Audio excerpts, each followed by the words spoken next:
Yes, sir. The following is a recording of the City Council meeting for June 6th, 2023. And the part two of the question would be, if it isn't really realistic to implement policies other than through the CUP, what would be what would be an intelligent way to possibly delay the CUP? So, just in other words, how would we take these considerations into consideration? Mayor Pro Tem Gaston, I will take that question. And I've had this discussion both in my head and with Mr. Fellows, is with the hearing that we had at the beginning of May and having the 2 dispensaries sort of commit to youth prevention and the education for both pregnant women and seniors, it got us thinking about maybe we should start bringing back all of the marijuana dispensaries that have the CUP and work as a consortium, so it's one program for Lemon Grove that all participate in. You don't necessarily need to put that condition into the conditional use permit, because I'm pretty sure that all of them will participate in that particular program. One, Measure V, I'm supposed to convene a city managers committee quarterly, and that could be the topic of discussion. And I'm pretty sure Mr. Bailey would take back to the owners that this sort of program is good for business. And I think they want to do those programs that are good for business. Yes. In fact, that's exactly what we do in Lemon Grove in the city of San Diego. Not the Boulevard, but other clients I have. Thank you. And I have a question here. With the request to extend the time frame from 3 to 5 years, what would be the benefit of doing something like that? But also I'd like to know what would be the drawback of not doing something like that? The benefit of doing it would be that administrative issues. We welcome compliance checks. We do everything in our power to be as 100% compliant. The thoughts and ideas of there being illegal drug activity and all this crime that was going to happen out of the back of the Boulevard has just not materialized. And that we're proud of our operation, and for that reason we would welcome however often that the city wants to conduct compliance checks. I mean, it's not going to want to be down there presumably every day, but we have an excellent relationship with Mr. Fellows, and we have had with Noah Alvey and Mike Viglione before that. So I would say that the benefit in extending it to a 5-year period would be that it would match, again, the other cities that have decided that 5 years is a reasonable time frame. So it would reduce the administrative cost on the city. The downside in extending it to a 5-year term, I would say, is curbed by what we would propose would be a good policy decision to commit to a regular compliance check schedule. And that's going to, frankly, be probably more effective than having a 3-year renewal process for the conditional use permit. These processes just need to get implemented and fleshed out, and this has been the same process that every city has gone through that has begun to regulate commercial cannabis. Thank you so very much. I will begin round 2 of the questions. Please remember you have 2 questions, and I'll start with Council Member Mendoza.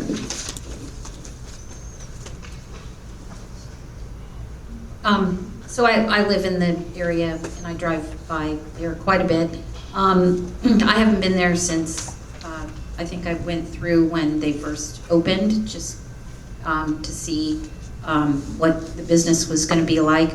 My observation when I met the owners and toured the facility several years ago, and driving by there frequently, is that the business doesn't seem to be a problem in the neighborhood as far as trash or traffic. It's been they've been good neighbors. It has been my observation. And also I made the mistake to address something Councilmember Snow made. I watch my grandson a lot, and so I think he was about 2 or 3 years old, and it was the grand opening, and I made the mistake of dragging him onto the premises with me. And let me tell you, I was asked to leave. It was panic. It was pure panic when I showed up with my little grandson. So I do think they're trying to do a good job of making sure that, at least from the product is not directly going into the hands of youth. I'm open to a discussion on 5-year renewal for the business, and I think that's all of the comments I have. So thank you. Thank you. I thank you, Councilmember LeBaron.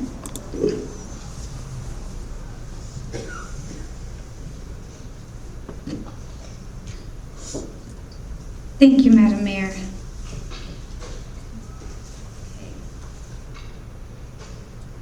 Like I stated earlier, I like knowing a lot about money, because then I can tell my constituents, well, we received this amount of money from this business or these businesses, and we have this amount of money dedicated towards doing this in this area, or this money for this, right? So,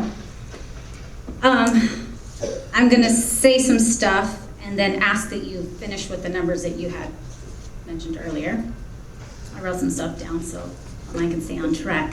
So I was at City Hall sometime between when I was elected back in November of 2020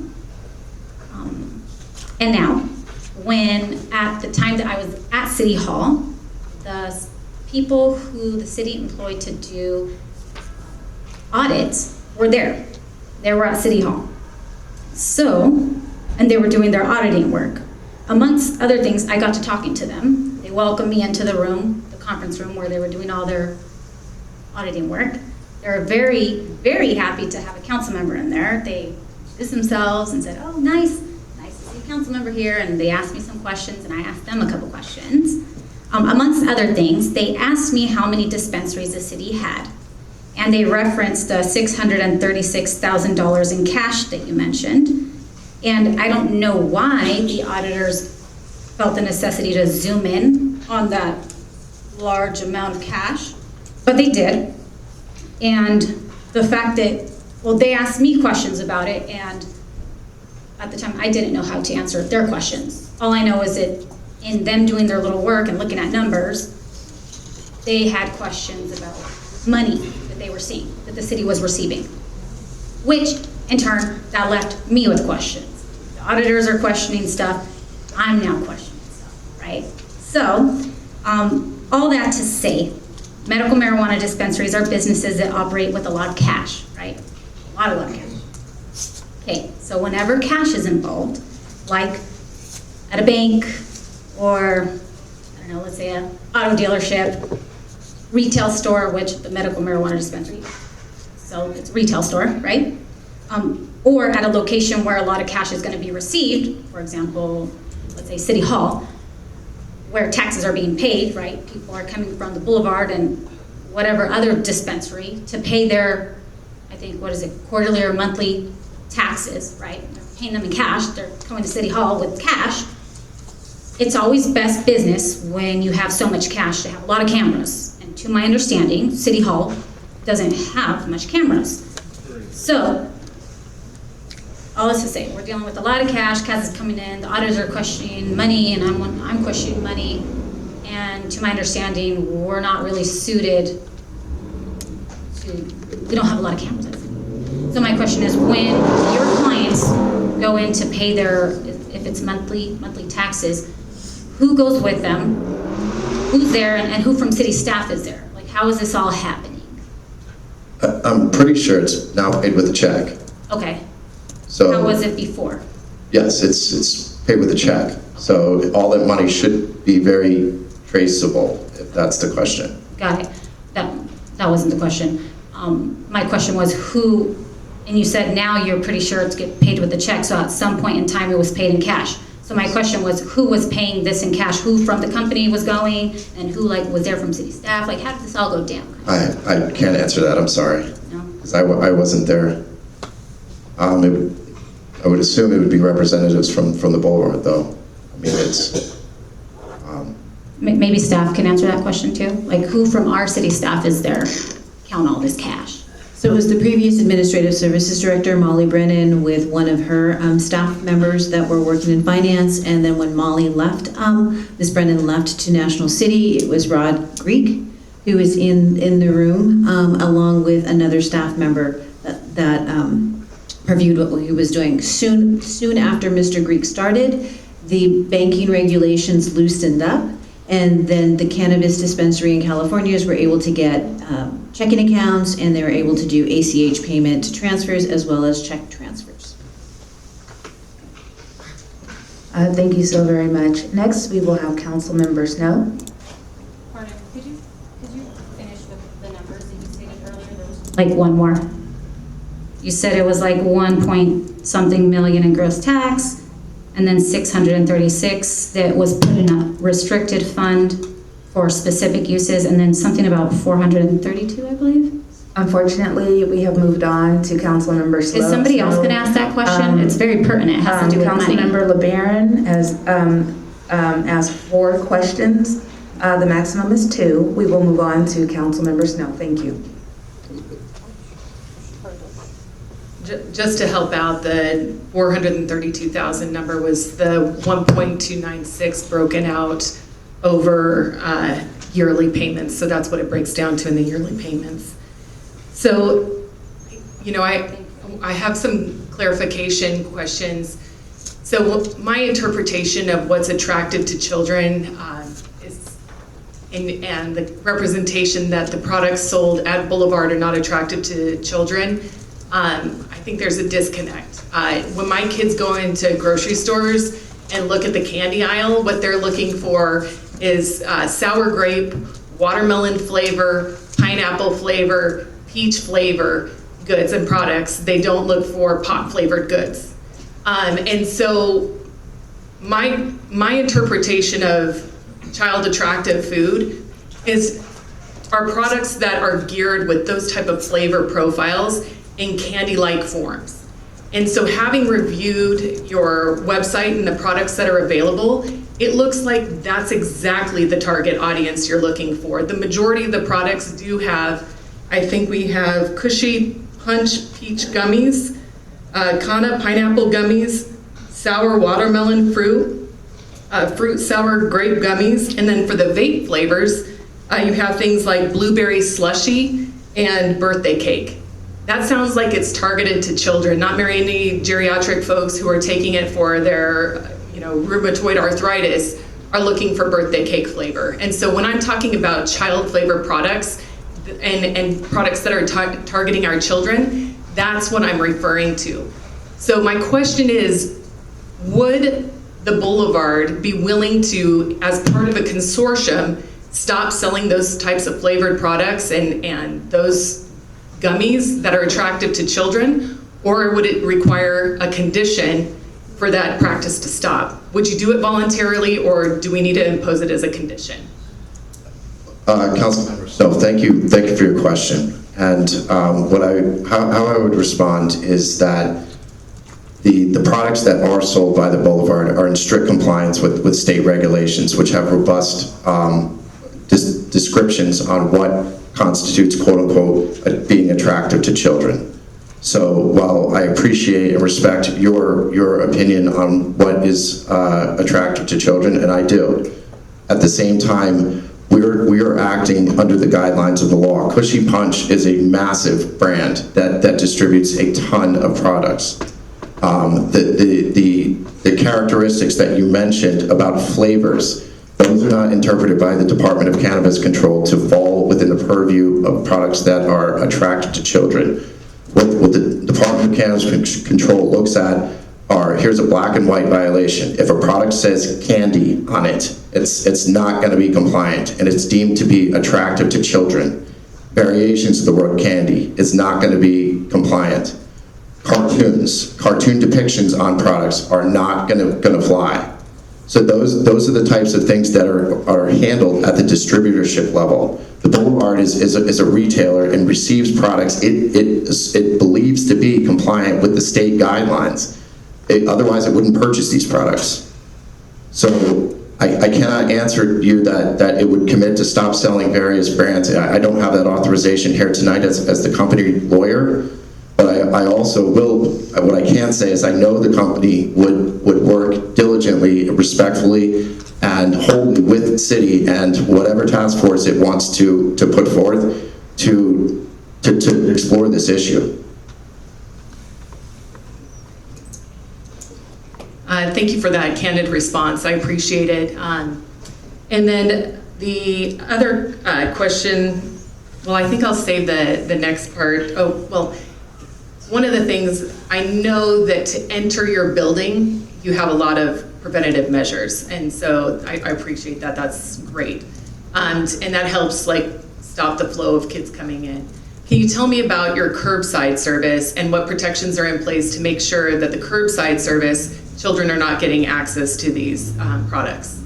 Curbside service as in the modification of retail regulations during COVID that was implemented? It's available as an option on your website. Okay, I can add. So, hi, so when they, You have to come up to the podium and speak in the mic so that we can get you on the record.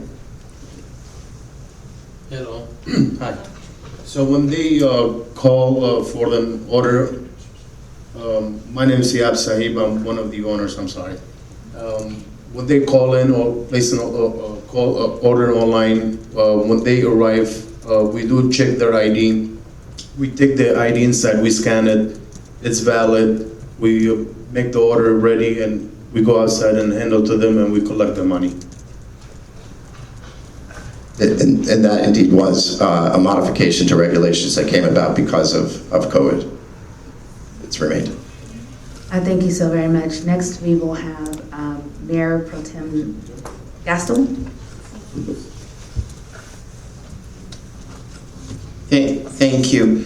I think my concern really is a variation on what I expressed earlier, which is that I'm concerned that we might develop policies and things that we expect, and then we will have already approved an extension on the CUP, and that might be okay, but I think we should think about that because the CUP is a valuable tool. You know, I probably don't have to tell you that municipalities use it as leverage to get things. And well, let me just say that you folks have been a wonderful business, and the dispensaries in general have been more compliant and more eager to please the city than businesses in general. Though businesses in general aren't doing badly. I'd say businesses in general are probably an 8, and the dispensaries are probably a 9.5 when it comes to being eager to work with the city. And I appreciate that quite a lot. Though the concern I have is that we would be giving up significant leverage, and while I do think birthday cake is a flavor that appeals to all ages. We all look forward to our birthdays. At the same time, I'm concerned that we might develop policies about statements about things that concern us, and we won't have this leverage anymore. So I guess the question is, what do we do about that? Okay, sorry, my questions aren't always the best questions. I apologize for that. But that is the essence of it. And maybe you could comment on that. Maybe staff can comment on that. Thank you. Thank you, Councilmember Gaskell. I guess my response would again be, we do need a CUP to operate, both from a city and a state level. And we welcome the development of city regulations that would continue to regulate this continuously growing industry. To my knowledge, the only current regulations that they're the city ordinance actually And there's other cities that have adopted more robust regulatory packages. That we'd welcome. I think it makes it easier. It makes it easier for us to know what the city wants to see. So I would respectfully contend that with respect to renewing the CUP, I think council has the ability to do it. And with that process, as this industry continues to develop, we would continue to work with the city, with Mr. Fellows, to develop more robust regulations that could supplement and complement the CUP and the ordinance.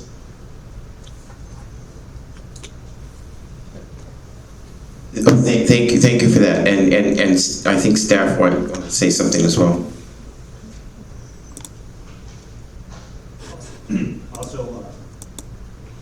Also, each of the dispensaries that have been approved, so we have 2 operating dispensaries. However, we have 5 locations that are approved for dispensaries. All 5 have the renewal conditions, so they're going to be coming incrementally to council back for renewals, and this is the first one. So as council develops these, if council chooses to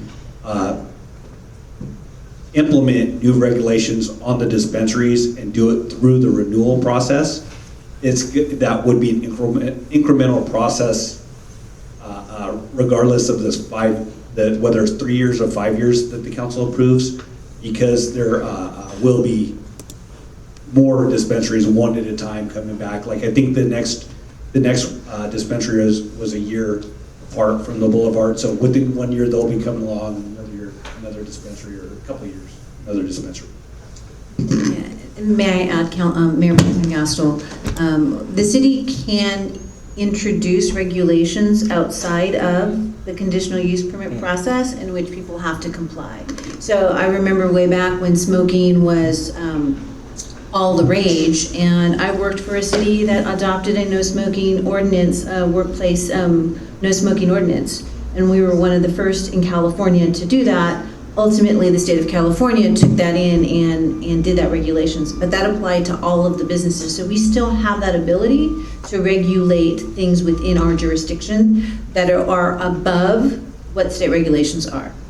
So we'll work with the industry to make sure that everything works together. Another quick example is the flavored tobacco. That started as regulations in cities in Northern California and in some Southern Californias, and it turned into a statewide legislation that was upheld by the citizens in the past election. So we still have the ability to impose regulations outside of the conditional use permit process. Thank you. Thank you so very much. And while we are here in this public hearing to consider this CUP extension, but also to consider 5 years, I just want to make sure that we remain focused on that. Number one, allowing this business to continue to operate within the guidelines that are set, but also to making a determination whether or not the extension should be 3 or 5 years. And so at this time, I do not have any further questions, but I will allow the applicant to make any further comments before we actually close the public hearing and then go to council deliberations. Thank you, Mayor Vasquez. I would not have any additional comments, and other than to say thank you for each of you for putting the time into this and speaking with us tonight. Thank you. Thank you, and we will now close the public hearing. Do we have a motion? I move. So moved. Second. We have a motion and a second, and we'll ask staff to call the roll. Councilmember Snow? Aye. Councilmember LeBaron? Aye. Councilmember Mendoza? Aye. Mayor Pro Tem Gastel. Aye. Mayor Vasquez. Aye. 5-0 to close the public hearing. Thank you. And now we will move on to council deliberations, and that is council deliberations. And this is an opportunity to ask questions of staff. Please note, you have 2 questions. I'll start with Councilmember Mendoza. I don't have any questions. Thank you, Councilmember LeBaron. Thank you, Madam Mayor. Well, this is our chance to deliberate. So I'd say medical marijuana dispensaries they're new to cities. You know, like in San Diego County, well, Measure B with Measure B in 2016. We are just now starting to, within the last few years, starting to have dispensaries in our city. So we said that it is a relatively pretty fairly new industry to our city. I'm leaning up to the opinion, or of the opinion, that I agree with city staff's recommendation to renew for 3 years. I do want to err on the side of being conservative. So, yeah, being that this is a new industry that we're not 100%, we don't have a lot of experience with this kind of industry. City staff, us as council members, right, because it's so new. I'd feel comfortable with a 3-year extension. I know that we're gonna go around the table and discuss whether we grant the 3 years as recommended by city staff, or the 5 years, which is being recommended by the applicants. And I understand why the applicants would be asking for a 5-year period versus a 3. Understandably, but those are my thoughts as of right now. I know we're going to go around the table, each toss our ideas around, but that's where my head is right now.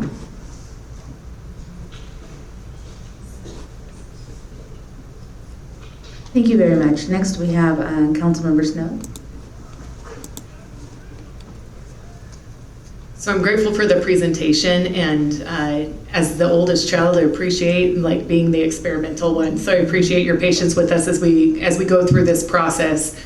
We have a lot of concerns to balance. It's an industry that's based on drugs, and so we want to make sure that we get this right. For the protection for our community, I understand and appreciate the benefits that come from it. And I'm grateful for you for being a good business partner here.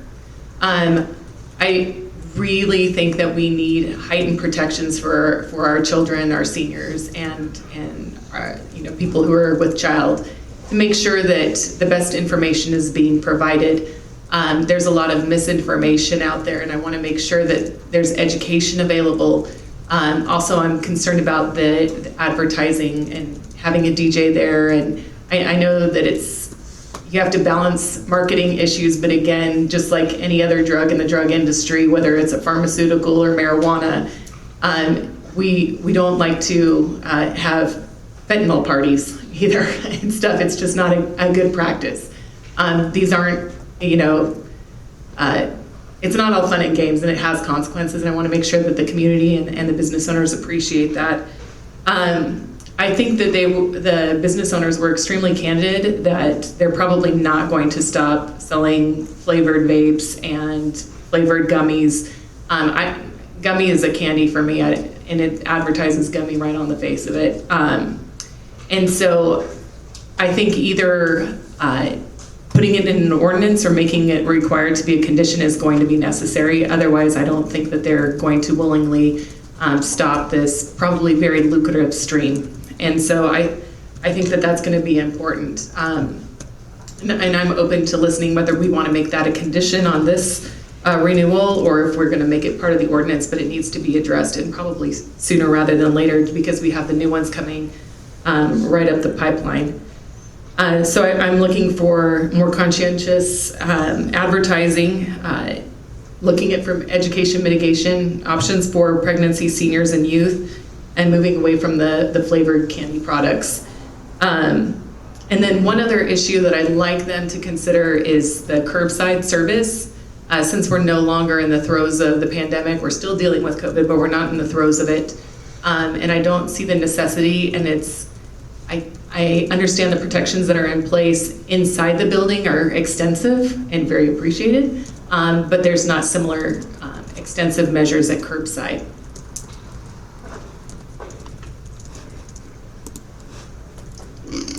Councilmember Snow, I think it would be fair for this current business if we didn't put that restriction in for, say, the gummy candies and all of that stuff, because their competitors will still be able to sell that. I think an ordinance that puts the restriction for everybody moving forward, then everybody's on the same level playing field. And I think that would have more buy-in, especially from the industry if they're all playing with the same deck of cards, opposed to picking them off one at a time.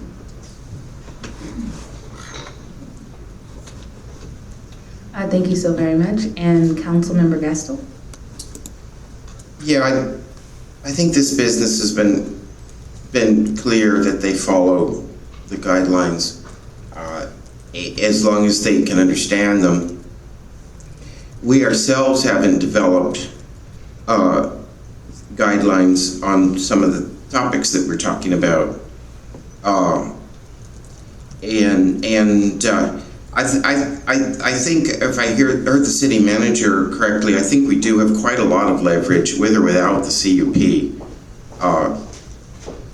But most businesses are eager to work with the city of Lemon Grove, but dispensaries even more so.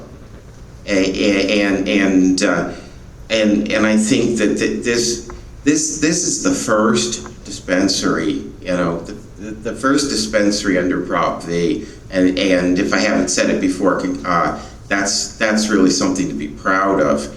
And I think that we will hold you to a very high standard. And I think that speaking to the business here, I think that it's definitely in your interests to be an example. Business that we could hold up as saying, yeah, these people have worked out really well.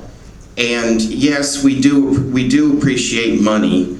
Economic development is very important, and Federal Boulevard is better for having thriving businesses. No question about that. Though it does add to traffic. But I don't think the amount of money is a critical element. I think the fact that it's a business that does generate revenue for the city, that does it does provide benefits that outweigh the increase in traffic. And I'd like to encourage my council colleagues to think in terms of the 5-year. I'm willing to go with either 3-year or 5-year, but I think that if we feel it's appropriate to go with the 3-year, it's just as appropriate to go with the 5-year. And I think it is relevant that quite a few cities are granting 5-year CUPs. And well, medical marijuana is relatively new in the sense that this is the first renewal of a CUP that's been before this city. It's not. I mean, there are some cities that have been doing it longer than we have. There's some cities that we've noticed what happens there, and we've learned from their experiences. I think we're getting to the point where we do have enough track record, we do have enough experience to consider a 5-year CUP. That being said, I think that the work we need to do on our policies is very significant, and we do need to make sure that we have the leverage to make sure that people follow our policies. But I think this particular business has shown that they're eager to work with the city. I think that it's safe to say that they are an example, and would logically want to continue to be held up as an example of the success of Prop V and the positive things that it's offered for the city. So that's my thoughts, and maybe we can. I don't know. I think would it be premature to put it before a motion? Did we have a motion for 3 years? Oh, there, so this would be so I'll go ahead and make a motion for a renewal of the CUP for 5 years. Thank you. Thank you so very much. And while we do have a motion on the floor, I actually have a question, a clarifying question here. But before I get to my question, we do have our ordinance, and we also have opportunity to review and make modifications at any time. And I'm pretty sure that we will eventually bring that ordinance back so that we can create a business-friendly atmosphere that can work for all of us. And so keep that in mind as you have certain ideas or items that you would like to include or change. So that would be the perfect time to do so.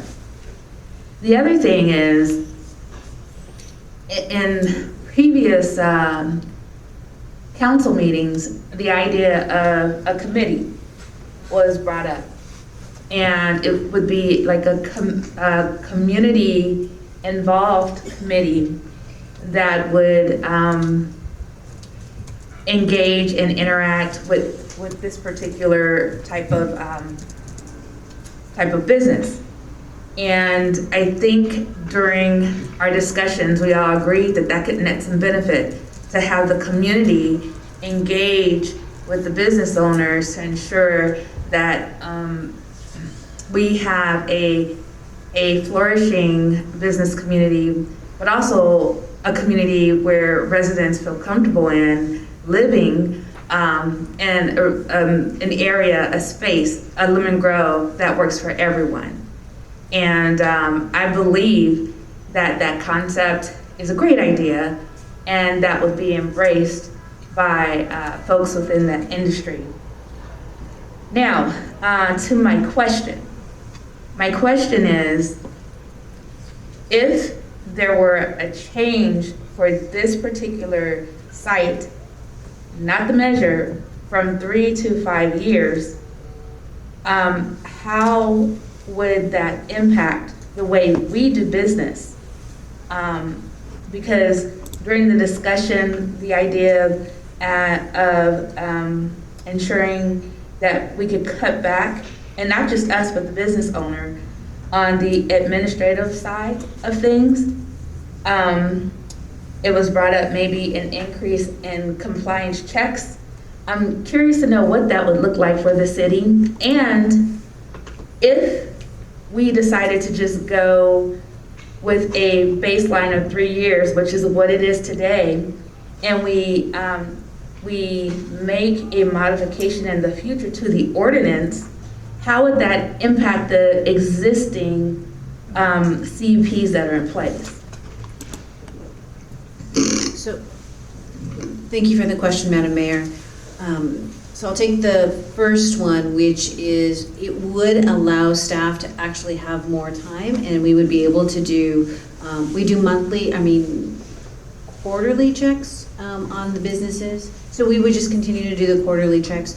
It would free up the community development or the planning staff from having to go through the renewal process as we're processing other applications. So there's a benefit on that end for the 5-year opposed to the 3-year. As Mr. Bailey stated, the Sheriff's Department actually does their own compliance checks outside of us. So they do that, and then they share that information with us if anybody's non-compliant. Then our code can follow up. So I think that's great. Back to your second question about changing Measure V. Measure V is actually the planning tool about citing these. It has nothing to do with policies. That will be outside of that. So what I envision the renewal of Measure V would be is to streamline the process or the planning process. So in the event that the city council, future city councils and future administrations wants to add, say, more dispensaries, it's an easier process than the onerous process. This one was created by the proponents of Measure V. Outside of that, and as part of the discussion, and part of the discussion we had on the May 2nd meeting as well as this meeting, is looking at strengthening protections for youth and strengthening protections for the elderly. So there's more education information, as well as those that are pregnant, should not be taking these products, or should they be taking these products, and what kind of strengthen we can do that. Going back to the policies that Mayor Pro Tem Gastel said, we will be able to bring back maybe ordinances that had some collaboration, and we had a public comment earlier about the a realignment of Measure V. I would actually propose to the council, although it's not an item of topic today, that we use the CAC, and as part of the CAC structure, you add ad hoc members. And part of the ad hoc members could be industry representatives, could be community members, it could be advocates that participate, as well as having all of that as public meetings. So there's a process that could happen, and we can have all of those items emanate from that particular group, where we can have consensus and agreement from parents and the industry itself. Thank you so very much. And then we'll do one more round in this deliberation. And if you have questions, maximum 2. And I'll start with... Madam Mayor, you have a motion on the table. We need a second.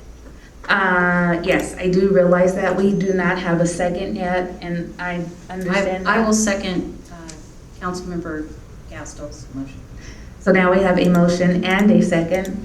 I was just waiting to hear it. But we will just have one more round of deliberations here, 2-question max. But this is the opportunity. I'm sorry, sir. Thank you. We will have the opportunity to state what our ideas are regarding 3 or 5 years. And so I'll start with Councilmember Mendoza. Well, I'm agreeing with Councilmember Gastel, because I feel what he stated. If we're going to approve it for 3 years, I don't see a big difference with approving the extension for 5 years. So I'm in favor of his motion. Thank you so very much. And Councilmember LeBaron?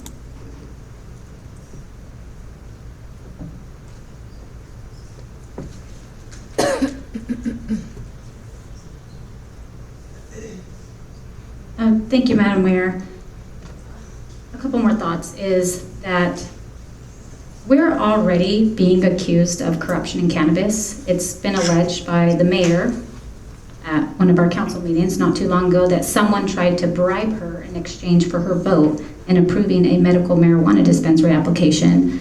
Not only that, we're also facing a lawsuit, unless I'm mistaken, we're also being sued by someone who's trying to open up a dispensary in Lemon Grove because they're alleging that there's favoritism, corruption, and nefarious things happening. So those things said, the city actually indeed does have a very, very limited experience in working with cannabis industry leaders. That's a fact. We are not very experienced. And there's not many cities in San Diego County that are experienced. They're all working through the kinks. I'll speak for us as a city, we don't have a system that's down pat. So seeing that we're being accused of corruption in cannabis already, we're being sued, people are alleging that they're being elected officials on the dais are making public statements saying that they're being approached by people in the medical marijuana industry or cannabis industry with bribes attempting to sway their votes. I mean, all those things make me think, if I'm thinking in the best interest of us avoiding seeming like we're nefarious or a part of any of this shenanigans that people are alleging is going on in our city. And they're alleging it so far. I mean, they're taking us to court over it. And like I said, just given all those things, I think that it's probably best that we keep things uniform across the board and follow the existing rules, because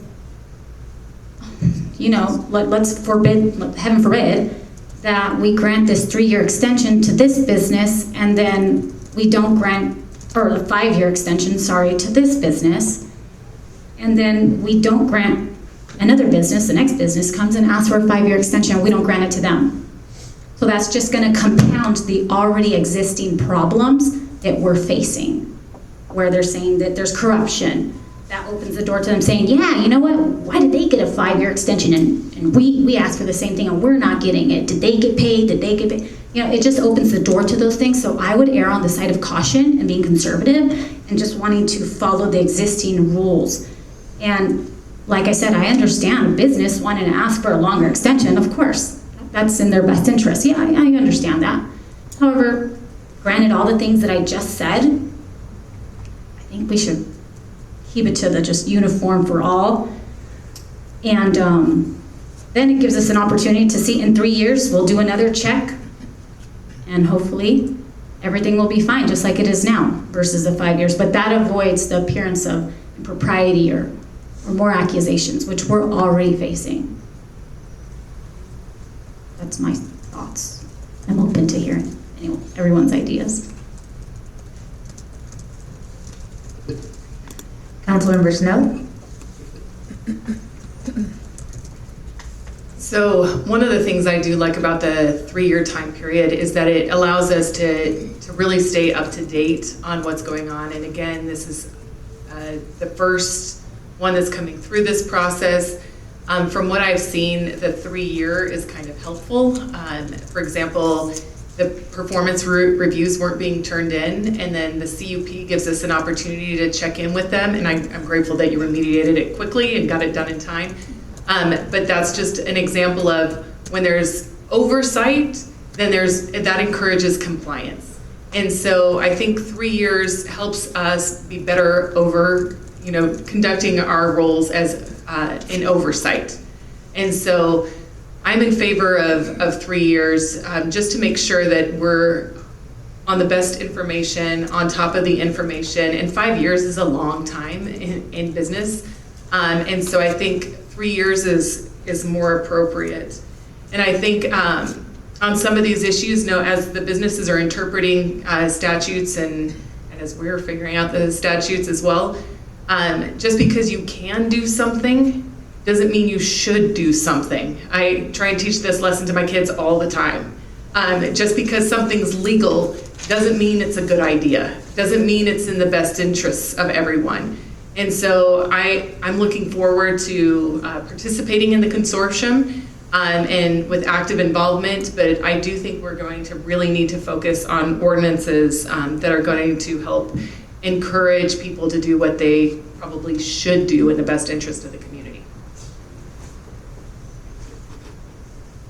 Councilmember Mayor Pro Tem Gaston? Well, I think a 3-year or a 5-year would be fine. And if it would help, if it would help unify the council, I wouldn't mind at all supporting a 3-year. On the other hand, I do see benefits to the 5-year. I think we make choices about our time and about our focus, and I don't think the CUP is necessarily the most important tool for improving the way the marijuana dispensaries interact with the public. I think that we have ordinances, we have community members that are active, we have businesses that want to engage with the city, and I'm not sure that that our concerns would be a reason to go for a shorter time span for a CUP. So I'll just say that I think 5 years would be in the interests of the city, but I'd be happy to compromise and go with the 3-year if it would, if it would make my fellow council members more happy and satisfied about the way we're doing things. Oh, you know what? Let me say real quick that I think that the concern about someone approaching the mayor doesn't really reflect on Lemon Grove. It reflects on the person that approached the mayor, and I want to be clear about that. and you know, I don't think there's ever been a time in recent history when there wasn't somebody suing the city of Lemon Grove. Certainly not during the time that I've been on the city council. So you know, while I am adverse to legal problems and I would prefer that we not be sued, I don't think that means that there's a larger problem that would guide our policy in any way. I want our policy to be based on what we think is rational and how we attend to community concerns. So I just want to say that 3 or 5, I still think 5's a better idea, and I'm willing to compromise if that's what the council wants to do. And we do have a motion on the floor with the notion of 5 years. And, you know, having this discussion here, the idea of uniformity was raised. And uniformity right now, City of Lemon Grove is an outliner with 3 years. All of the other municipalities that have measures in place are at 5 years.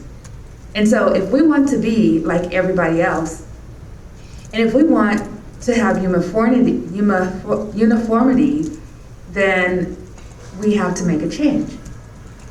It was also mentioned, you know, I asked the question about the benefits of having a 5-year versus 3-year CUP. Not only from the applicant's perspective, but also a staffing perspective. And focusing in on the staffing perspective, these things were shared. It allows staff to have more time. It frees up the community development side. It was also noted that in addition to the City of Lemon Grove doing checks, that the our sheriffs do checks as well. They do compliance checks. And so knowing that there's regular oversight of this particular industry, it makes me feel okay with supporting 5 years. Again, that will create uniformity regarding other municipalities that have measures in place, and it will allow us to focus our time more on what's really important, and that's good financial management of the city budget and creating policy to support the vision of the city. And so we do have a motion and a second that spells out 5 years. I would like to ask staff to call the roll.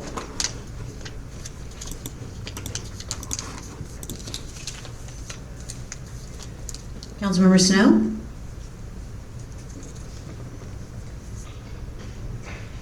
I just don't think we're there yet, and I think that 3 years is more appropriate here, and I think that they would get a unanimous vote if we went to 3 years, but I'm going to say no. Councilmember LeBaron? I agree with my council colleague, Member Snow. And then I also want to say that the word uniformity is completely being taken out of context. Thank you. We're taking the vote now. Because what I said. We will move on to the next council member. Thank you. Okay. Councilmember Mendoza? I'm going to vote no, but not because of any perceived corruption or because of a threat of a lawsuit, but because I really don't think there's a big, as I stated, there's not a big difference whether we agree to 3 or 5 years. So maybe Mayor Pro Tem Gastel could consider amending his motion. Let's finish the vote and then you can make a So no. motion. Yeah. No. No, that's 3 no's. And we have to finish the vote before you can amend a Make a motion new in the middle of a vote. So you can make a new motion after we complete the vote. So Mayor Pro Tem Gastel, I abstain. Mayor Vasquez, I abstain. measure fails, 3 noes and 2 abstentions. Motion fails. May I introduce another motion? Absolutely. Okay. apologize for making it any more complicated than it needed to be. I'd like to propose that we renew the CUP for a 3-year term. That, Councilmember LeBaron, I will second. We have a motion and a second on the floor. I'll ask staff to call the roll. Councilmember Snow. Aye. Councilmember LeBaron. Councilmember LeBaron, so that we are truly uniform across the board and not appearing to have favoritism towards anybody, yes. Councilmember Mendoza. Aye. Mayor Pro Tem Gastel. Aye. Mayor Vasquez. Aye. Measure passes 5-0 for a 3-year term of the conditional use permit. Thank you so very much. And I know that we will come back to have the discussion regarding a regulatory tool to have in place, and also how we can ensure that a policy is in place that can work for everyone. Because we did not have the presentation from the San Diego Fair, I'm going to go ahead and move back to that portion of the meeting, and I'll call up Tristan Hallman, who is the Chief Communications Officer, to do the presentation.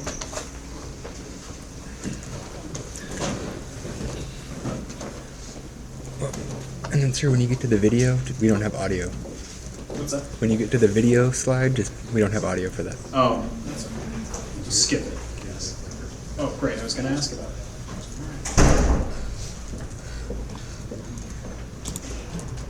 Well, as was mentioned, I'm Tristan Hallman. I'm the Chief Communications Officer for the Del Mar Fairgrounds, the 22nd District Agricultural Association. Thank you so much for moving me and for taking the time. I was stuck on the 15 for quite a while. So I'm here because tomorrow we are opening the San Diego County Fair. So June 7th through July 4th this year, we have the fair. We are trying to get out to every community that we can to spread the word, and we hope for your help in that. So first of all, our theme this year is Get Out There. It is a celebration, a showcase of the great outdoors in San Diego County. So everything that San Diego County has to offer, beaches, trails. Can you hear me, by the way? I feel like I'm cutting out a little bit. Okay. So beaches, trails, deserts, dunes, what have you. We're partnering with state parks and with the County of San Diego Parks to do this. And you'll want to check out our theme exhibit if you get a chance. I saw it. It's really coming together. It's great looking. So stop by when you can. Part of our theme is also the Get Out There Challenge. I won't spend all the time reading over it with you here. It's available on our website, but it allows people to take a selfie, go out to a park or a trail or wherever, and talk about what they enjoy doing outdoors in San Diego. So if they do that, they tag us on social media, they can get a pin, and they are entered to possibly win prizes. So our fair, we have a lot of entertainment. We actually have 200 plus entertainers this year at the fair. But of course, none of them are quite as big as our grandstand acts. Our Toyota Summer Concert Series, as you can see there, tomorrow night we'll open up with Train. We'll have Kevin Hart this weekend. Tickets are still available. We have, as usual, so we have our Hispanic acts on Sundays. So those are always fun. So stop by and see that. Leonard Skinner on the 17th. I should note that all of these performances are sold separately, so it's actually a separate ticket. But if you buy that ticket, so if you want to go see Leonard Skinner or La Adictiva or El King and Randy Houser or Alabama or whoever, Switchfoot, local favorite, you buy a ticket, you get into the fair. So you don't have to buy a separate ticket to get into the fair if you want to go see a grandstand show. You just buy the grandstand ticket. Right here, we also have free entertainment on our paddock stage. So our Chevrolet paddock stage includes a lot of tribute bands. So this comes with the price of admission. If you're at the fair, you can just sit there, you can enjoy the music. You don't have to worry about going to a separate show. We also have a number of festivals this year. So we've got festivals that celebrate inclusivity, festivals that celebrate culture, festivals that celebrate beer and wine, if you're into that. No festivals that celebrate cannabis, so don't worry about that. But we do have plenty of agriculture. So our garden show this year is back in full bloom. We had a couple of years off there last year. It wasn't quite up to what it was in the past. This year, it very much is. So we hope you'll stop by that. Agriculture is obviously one of the big reasons we have the fair. We are the 22nd District Agricultural Association. So this is very important. Agricultural education, junior livestock show. Everything that we do is geared around teaching people about the world around them. Except for the games, that's just fun. So in keeping with our theme, you know, we of course have exhibitions. We have people in our community who compete in different categories. We're calling them merit badges. Of course, they're going to be the usual ribbons for winning. For youth engagement, this is also extremely important to us. So one of the things I want to highlight is our Plant, Grow, Eat program. So every year we go out, building it back up after a few years, but we reached about 6,000 students this year. Earlier this year, we went to different schools. We provided seeds, pots, soil, and now at the fair we get to showcase what these students grew from learning how to grow things. So that's one of our programs. We have plenty of rides and food, as I mentioned. So we've got 2 new big thrill rides this year, the Medusa and the Joker 360. They are up and running, and you know, they're so new we didn't have pictures of them when we made these slides. They're up now. They were at the LA County Fair, so we do know they work.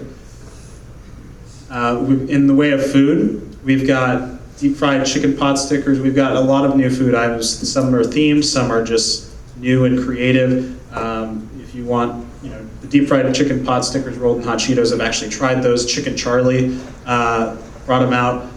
Excellence, it's really good, actually. I'm not so sure about the 1 pound block of fried mozzarella because I need more people to try that with, so if any of you would like to split that, I will bring the Tums as well.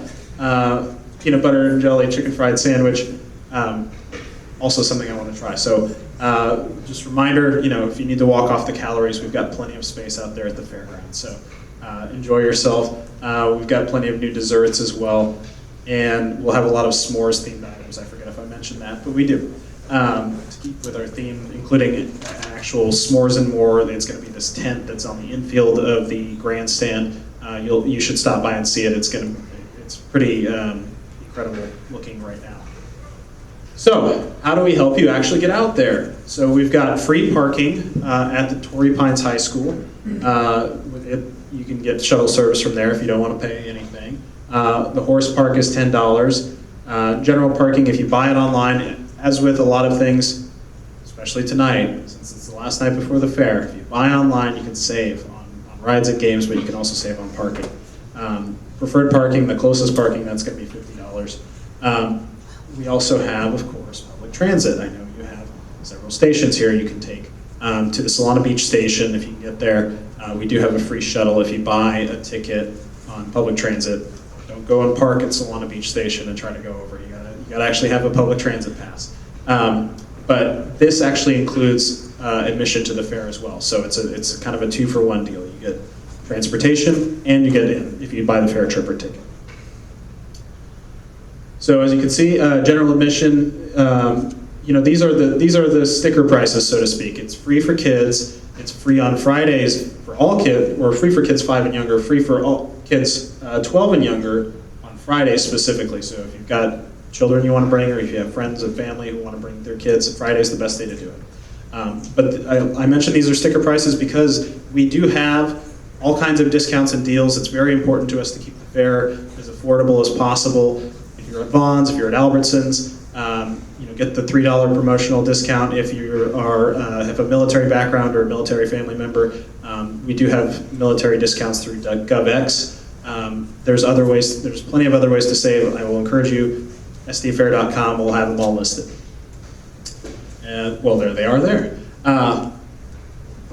So, we also, Lemon Grove is hopefully a proud participant of the Community Banner Program. We're very excited about this, and we can tell people are very excited as well. You're one of 17 communities. You had 27 participants, people who were from Lemon Grove who were photographed for these. It's a cool thing. It's a cool way to display our fair and our theme, and I'm seeing it all over social media, so very excited about that. So thank you for participating. we provide the banner artwork, as you can see, and then we have distributed and I think installed pretty much all of them. They're up, right? Okay, good. Thank you. Well, there's an example right there. So, with that, I want to say thank you. I specifically picked Lemon Grove to come. We divvied these up among staff because my father actually grew up here back in the 50s, 60s, and 70s on Circle Drive. So I love coming back. I've been in Dallas for 10 years before I moved back just a month and a half ago. So I'm excited to be here. Thank you for coming. I hope you got our summer social invite and that you've RSVP'd, because we actually do want to see you get out there and host you and tell you all about all the great things that are going on at the Del Mar Fairgrounds other than just the fair. So if you have any questions, I'll be happy to take them. Otherwise, I encourage you to engage with us on social media. Go to our website if you want any information, and please spread the word to your constituents. Obviously, as you know, they might show up at these meetings and yell at you or whatever, but they do listen to you. So thank you so much. And if there's any questions, I'll be happy to take them. Thank you so much for braving the traffic and presenting here tonight. I'll just check and see if anyone has any questions. Councilmember Mendoza, Councilmember LeBaron. No, I think I forgive you for being late to our meeting because you made it funny. Thank you for the information. Councilmember Snow. Forgiveness means a lot. Councilmember Snow. No, I'm just grateful and look forward to the opportunity to check it out again this year. We're looking forward to having you. Mayor Pro Tem Gaston. Thank you for coming, and we'll get back to you after we have policies related to the health of the things that you're, the food. It's a 1 pound block. Thank you for coming. Thanks. Thank you. And I'll just say that it's always a wonderful experience to attend the fair. I go every year, and in fact, I'll be there on the night on the 9th as my husband bought tickets to go to see the Kevin Hart show. So it was a surprise, and I'm looking forward to it. And I know we're going to have an amazing time, and I believe that our daughters are going as well. So he's so funny. Super funny, yes. And I'll also remind you, that is a cell phone free experience, which is cool, but we've also gotten some people who are concerned about that, obviously. But I know you're the mayor, so you might not be used to having your cell phone put away for a just the backstory here. My husband and I actually saw him in Vegas, and I understand the process where you have to have your phone locked, and it was a shocker for me at the time, but it's I think the regular protocol these days. They don't take the phone from you. That's correct. But they lock it so you can record video or audio. So I'm really looking forward to that experience, and really looking forward to these opportunities. Your slides, especially the food slides, they look very tasty. And I was eyeballing the mermaid float, and I thought that looked very interesting. Yeah. So again, thank you for presenting and for encouraging Lemon Grove residents to visit the fair. And the only thing that I can say is I can't wait to see you there. Thank you. Thank you very much. Next, we will move on to item number 3 on our agenda tonight. And item number 3 is the City Council 2023-24 priorities and work plan. And I'll turn this over to Lydia Romero, our city manager, to present the staff report. Thank you, Madam Mayor, and with the assistance of my esteemed colleagues to the right of me, they're going to get us to the PowerPoint presentation. So tonight we're discussing the City Council priorities. Next slide. Just very quickly, just a background for Council's recollection. We held a workshop on May 11th that was led by a facilitator that really tried to focus in on the various goals in which the Council had after private discussions with him to something that is a little bit more narrow and more collective. both members of the public that were present as well as the city council participated in the voting exercise as we did last year. And those items are all placed in the plan that you will see in attachment A to your staff report. You'll see the staff costs, staff estimated times, and estimated timeframes in several different slides. That's really in your timeframe to sort of keep our feet to the fire of those items in which staff is recommending that the council put on their work plan. Tonight, we're here to discuss your priorities and hopefully adopt your priorities for fiscal year 22-23. And then any funding associated to any of the priorities, 23-24, thank you. Any funding that is described in your priorities metrics that is on attachment A will be added to the budget for your June 20th meeting. It's not currently in the budget in item 3 that you'll see in a few minutes. So keep that in mind as we're having that budget discussion. So there's a few highlights and a few pictures. As you can see, there was residents voting over on where we've got the slideshow moving on, and we had the council in the back.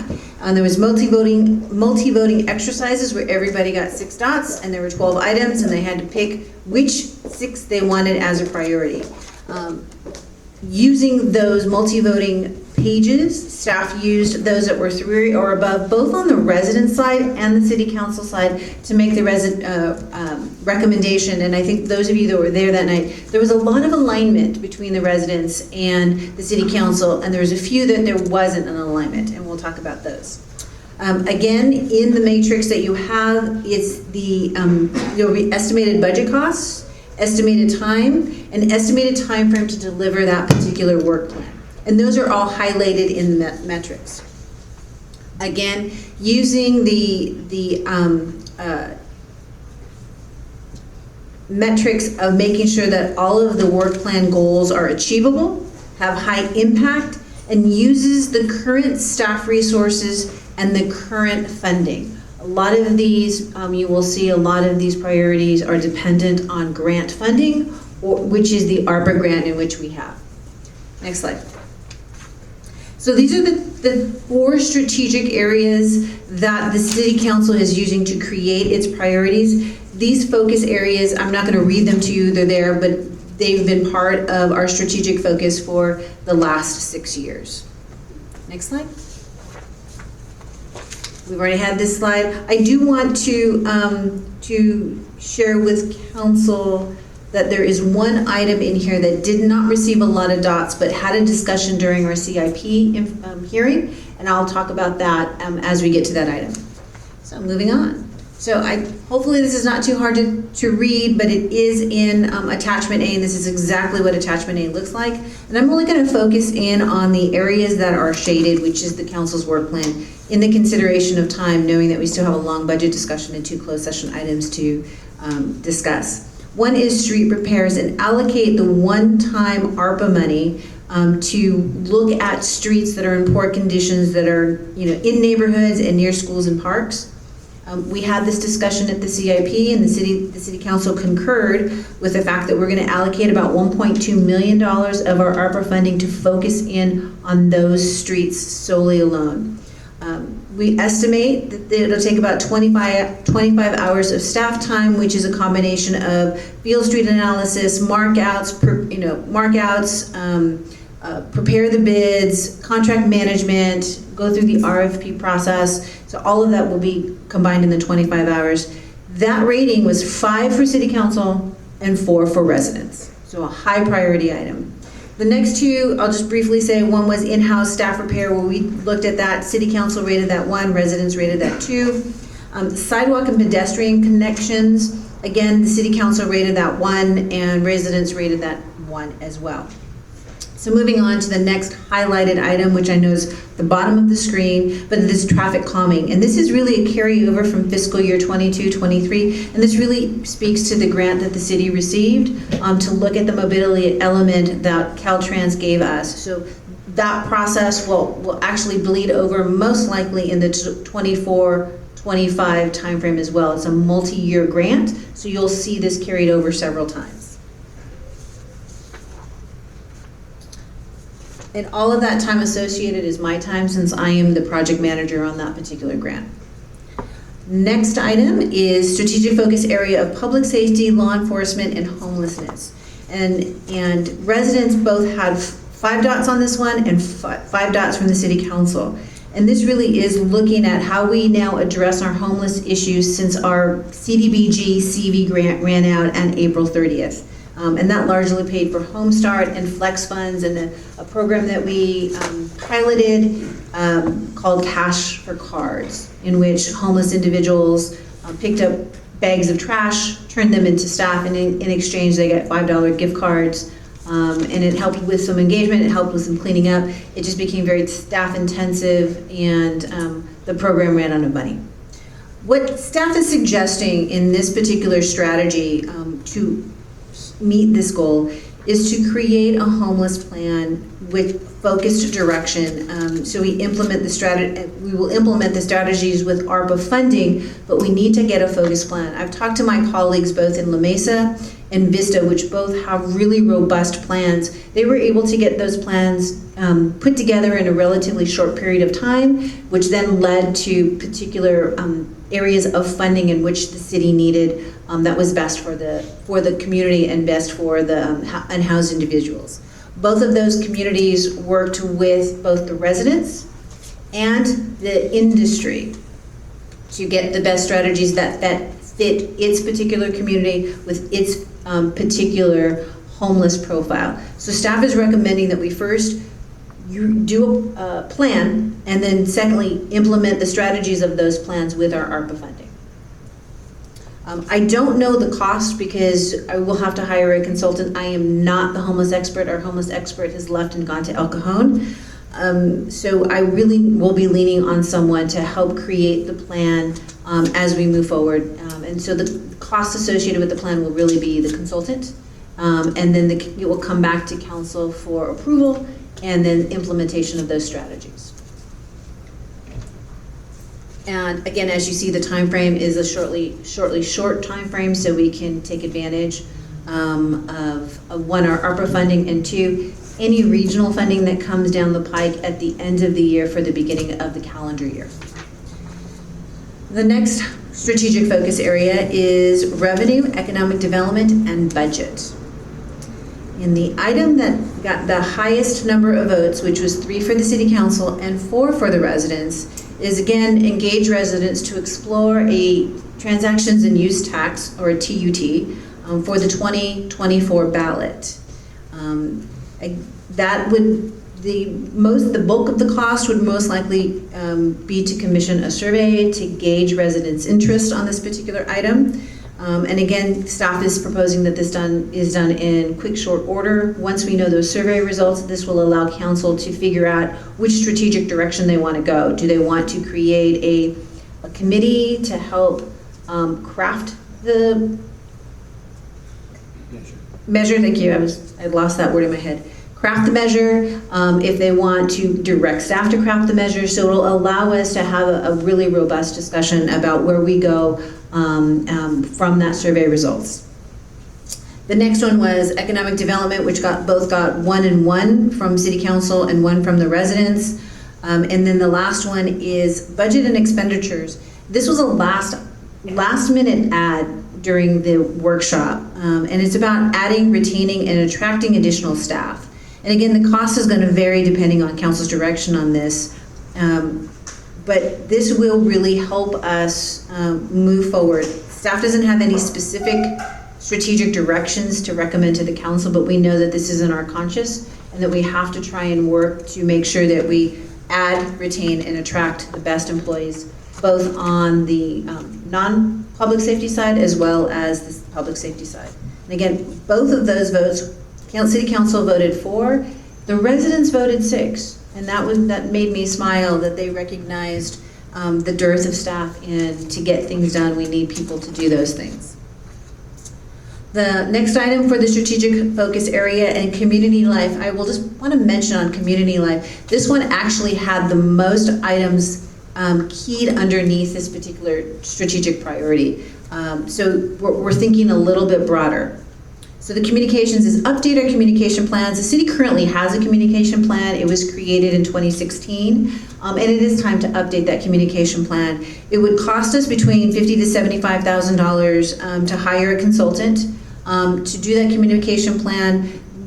And in this particular aspect, which we did not do in 16, I would like to have community outreach. So the bulk of the cost is really the community meetings to do the communication outreach so we can hear from the residents what type of communication they want and what kind of communication is effective. So effectively, we're trying to do some market research to figure out how to best communicate with our residents. And we hope to get this underway on the winter of '24, which means the December-January timeframe of '24. The reason why I'm asking for a little bit of time as our communication specialist who will lead this effort is in the middle of an entire website update, and all of that won't be completed until fall.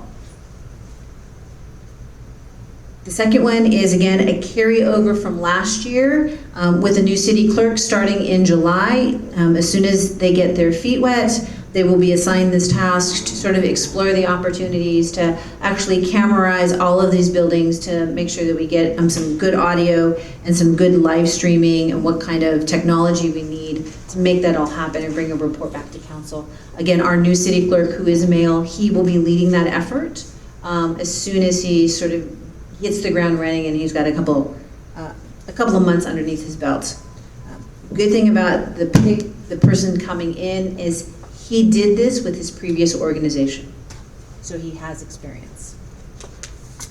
The item under recreation is really the build out of the skate park, and the residents voted that as a 0, and the city council voted that as 1.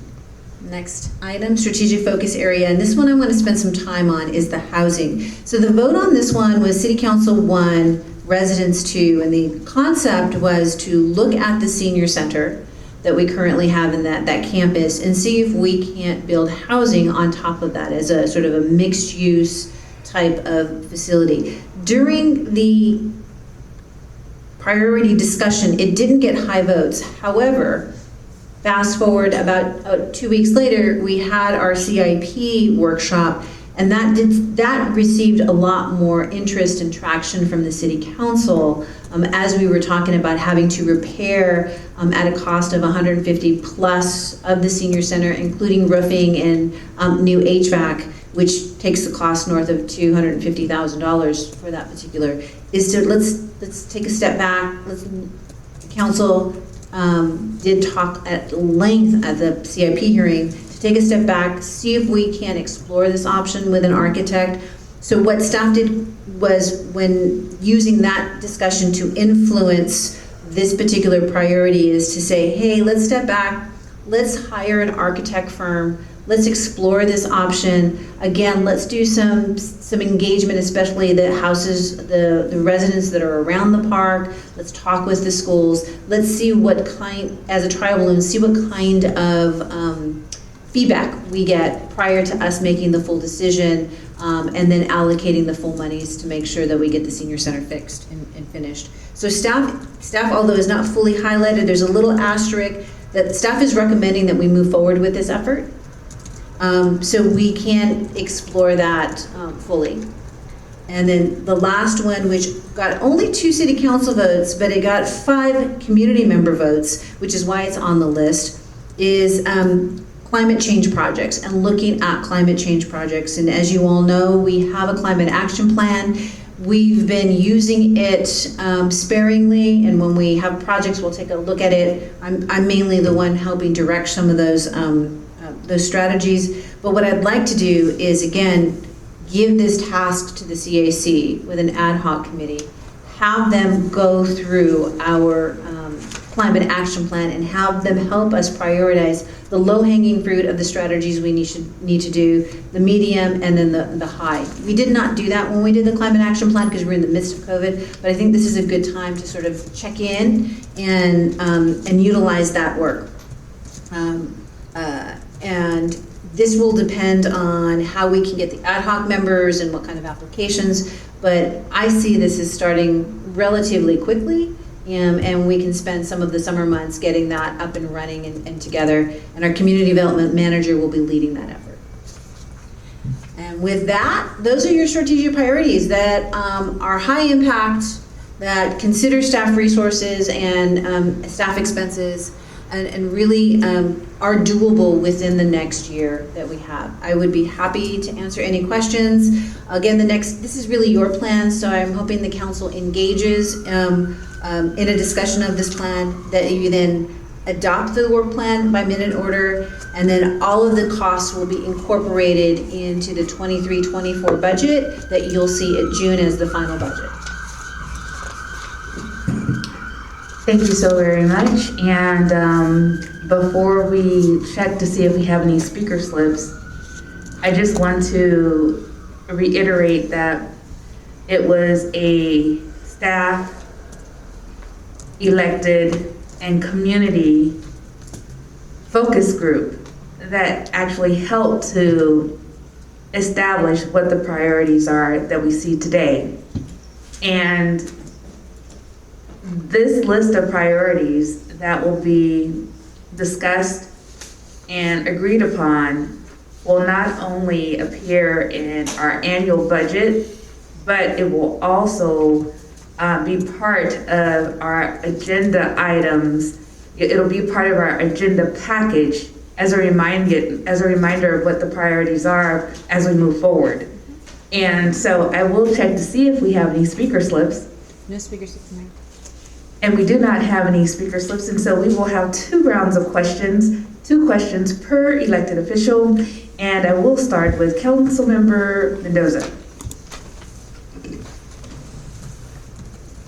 I don't have any questions because I think that staff captured our discussion from our previous meeting pretty well, and I think the strategies that they've suggested here are good. The only thing that maybe I have a question or suggestion about is under public safety, law enforcement, the homeless, addressing homeless issues using ARPA grant money. This is a high priority for both city council and the residents who were in attendance. I think this shows that all of us realize what a high priority this problem is in our community. And I feel like for the last couple years, we've just been putting Band-Aids on the issue and haven't really accomplished anything. And that's very frustrating to me. And I kind of felt like we were getting a little traction there for a while before Mike left. And with him gone, it left a void in a lot of ways, and one was in this, on this issue. One thing I would like to suggest is that council members are more involved in this process than we have been in the past. And that, we sit on various committees, and one committee that I think a council member should be sitting on is the East County Task Force. And I've been going to the annual regional task force for the homeless, and that's where all 19 entities, the city and the county, are involved. But we haven't had anybody going to the East County Task Force meetings, and we need to be there with our other East County cities, because this is a regional issue, and it's getting worse. So that is my recommendation. I don't know if there's anyone here who I have an interest, because like I said, I have been going to the regional meetings, but maybe this is an area where someone else has a huge interest as well. But that's my suggestion, is that it's not just left up to hiring a consultant. And I would like to see the ARPA funds actually going to services. I know we need to have a plan first, but I just would like to see us actually spend some money on helping people who are on the streets in Lemon Grove. I thank you so very much. Councilmember LeBaron.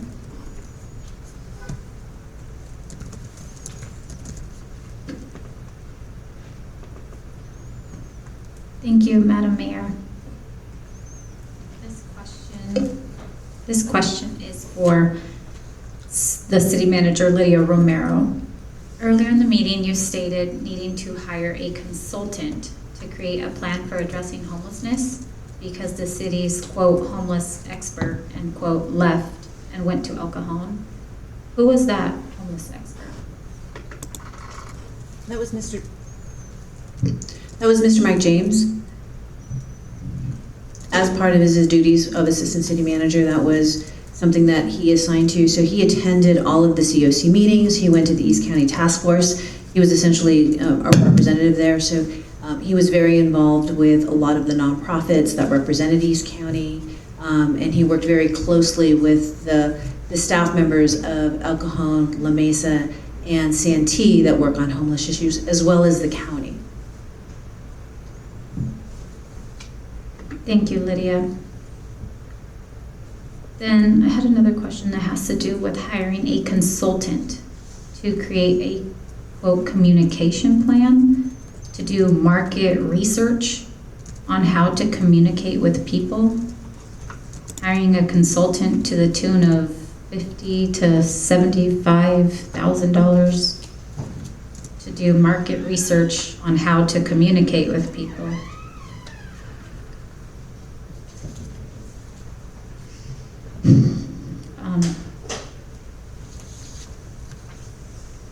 That seems kind of goofy to me, $50,000 to $75,000 when we're a cash-strapped city to pay somebody to tell us how to communicate with people. I mean, we've been a city operating since like the 70s.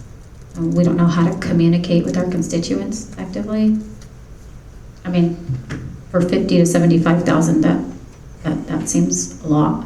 It seems odd to do something that I'm pretty sure we can probably Google for free on how to best communicate with people in a city that's only 3 miles across, you know? Doesn't seem to make much sense fiscally. My 14-year-old can probably tell us how to communicate with our community that's 3 miles large for free, probably using like social media and I don't know, other stuff, but $75,000 seems a lot. Could you elaborate, Lydia, just a little bit more on, it says right here in the little description section, it says communication plan, update and implement city's communication plan to engage stakeholders on the positive aspects of living and working in Lemon Grove, and on priority issues such as homelessness and revenue enhancement. What does that mean by revenue enhancement? That's the sales tax. Okay, so before an election, we're gonna pay, okay, that's interesting. So we're gonna use $50,000 to $75,000 as quoted on this thing.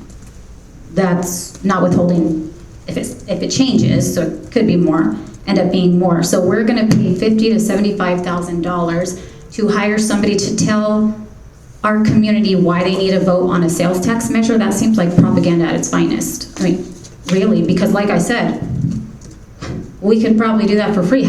We have a full-time communications person whose job it is, sole job it is actually, to communicate with the public. So not only is it looking like council's gonna put a sales tax measure on the ballot, it seems like we're gonna try to pass that unanimously up here from the dais somehow. We're gonna have to pay to put that on the ballot. Now we're gonna use the public's money to then tell them that they need to vote for this. That's odd. That's really odd, because that's actually what that money is gonna end up being used for. Now, I didn't know that. That's interesting, because that's exactly what that money's gonna be end up used for, is so that we, from the dais, can push our agenda of trying to get the citizens of the city to vote for a sales tax increase. Councilmember Brown, let me correct some things. First of all, the communication, the description in the communication plan, or all of the descriptors, actually came from all of you, and that was coalesced together by the discussions that you had with the facilitators. So I didn't change any of that language. That language actually was on the multi-voting platforms that everybody got to do. I didn't say you changed any language. I know, but I want to clarify. The cost really is a robust communication plan. It's just not focusing on revenue enhancement. It's focusing on a myriad of things. Communications is more than just social media or a website. It's the look and feel. It's the type of language. It's the fonts. There's a lot that goes into a communication plan with communication experts. And yes, we do have a communication specialist. He has never written a communication plan, and that is a specific specialty and expertise that you need to have. Wow, really? It is. Again, to the tune of $75,000, we're going to be paying somebody so that they can push the elected officials' agenda, the city's agenda, to have everybody vote for a way to bolster the public's coffers by taxing the people, which I'm not saying that's right or wrong. I'm just saying that that's one agenda that's being pushed, and we're using all of the community's money to push an agenda that not everybody agrees with. I am going to interrupt now because we have 2 questions per council member, and Councilmember LeBaron has exceeded the 2-question minimum. I have here noted 3 and almost a 4th question.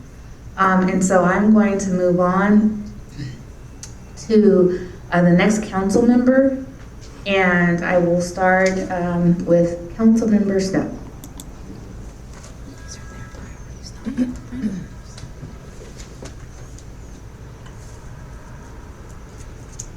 I love that Councilmember Mendoza addressed the issue of homelessness, and I am happy to help on that. That's obviously like a passion, actually my job, like in my other capacity, and so I would be more than eager. I attend, or my group attends, the East County Resource Fair that reaches out to the homeless every Tuesday at the Salvation Army there. El Cajon has recently passed within the last month an extremely restrictive ban on I wouldn't say ban, but it's like really restrictive on service providers out there, that it's going to make it increasingly difficult for service providers to provide services out there, and actually more costly. I don't want to replicate that in our city. But I think we need to have greater input and greater visibility, because El Cajon, quite frankly, is a leader in providing services to the homeless. They've done quite a bit in their community to try and help. So this is no ding on El Cajon, but I do think that we need to have a greater participation, not just in the East County, but especially on the regional task force. I've reached out to the head of the regional task force, scheduled a meeting with her to try and get us a little bit higher up on the priority. And this is one of those things where we're not going to solve homelessness by Lemon Grove itself, that it's going to be a community, a county, region endeavor, and state. And so we need to be looking at those people as partners, and in doing that. So I think the idea of using this money to create a plan that does all of those things will be important. Since we did the CIP plan, the Sandag report came out that showed that we, per capita, had one of the highest rates of violence. And while if you get into the nitty gritty of that data, it's not as bad as it seems, but it's still not a great look for a community that I do believe in and love. And I want to make sure that everybody feels comfortable walking around here. And so I think that consideration of a program that helps reduce violence in our community would be appropriate, and allocating some funds toward that would be important. I think safety is a priority across the thing, and if we even a call out for an RFP to see how much those services might be. But we heard from some people today, and there's probably other organizations out there that provide those type of services without increasing the burden on our overburdened sheriff's department already. So those are my comments for the moment. Thank you so very much. And Mayor Pro Tem Gastel? Thank you. Yeah, I think the plans reflect the input that was given. I think they do a really good job reflecting that input. A couple concerns I have, and both of these I could turn into a question pretty easily. One is about, I've heard several things be suggested as appropriate for the CAC, which is the Community Advisory Committee, and we want them to talk about the budget. We may want them to talk about our climate action plan. We may want them to talk about revisions to Prop V. So I think it would be good if maybe we put in a tentative schedule, and for what we want the CAC to take on, and probably I know Jay Bass, who I think is still the head of the CAC. He was at the thing, but he. Yeah, so because they are very capable people, but we can't have them take on everything at once, obviously, and we're going to need to figure out when to take on what and how, and make sure that they have the resources and the support. So I guess the question would be, can we do that? And on the homeless. I think there's pretty much unanimous agreement that this is something that needs a lot of our attention. I really strongly support the idea of developing a plan, because you have to have a strategy. Otherwise, your money is just running around, and it has to be a regional approach. The county is going to do more to help the homeless than we will. Okay. And that's because it's their job, they're bigger, they have the resources. So really the key thing is, what are we going to be doing in coordination with the county and in coordination with the other cities? El Cajon is the leader of the pack. And if anybody interacts with these folks in El Cajon, you can let them know that I said they're the leader of the pack, okay? We're eager to help.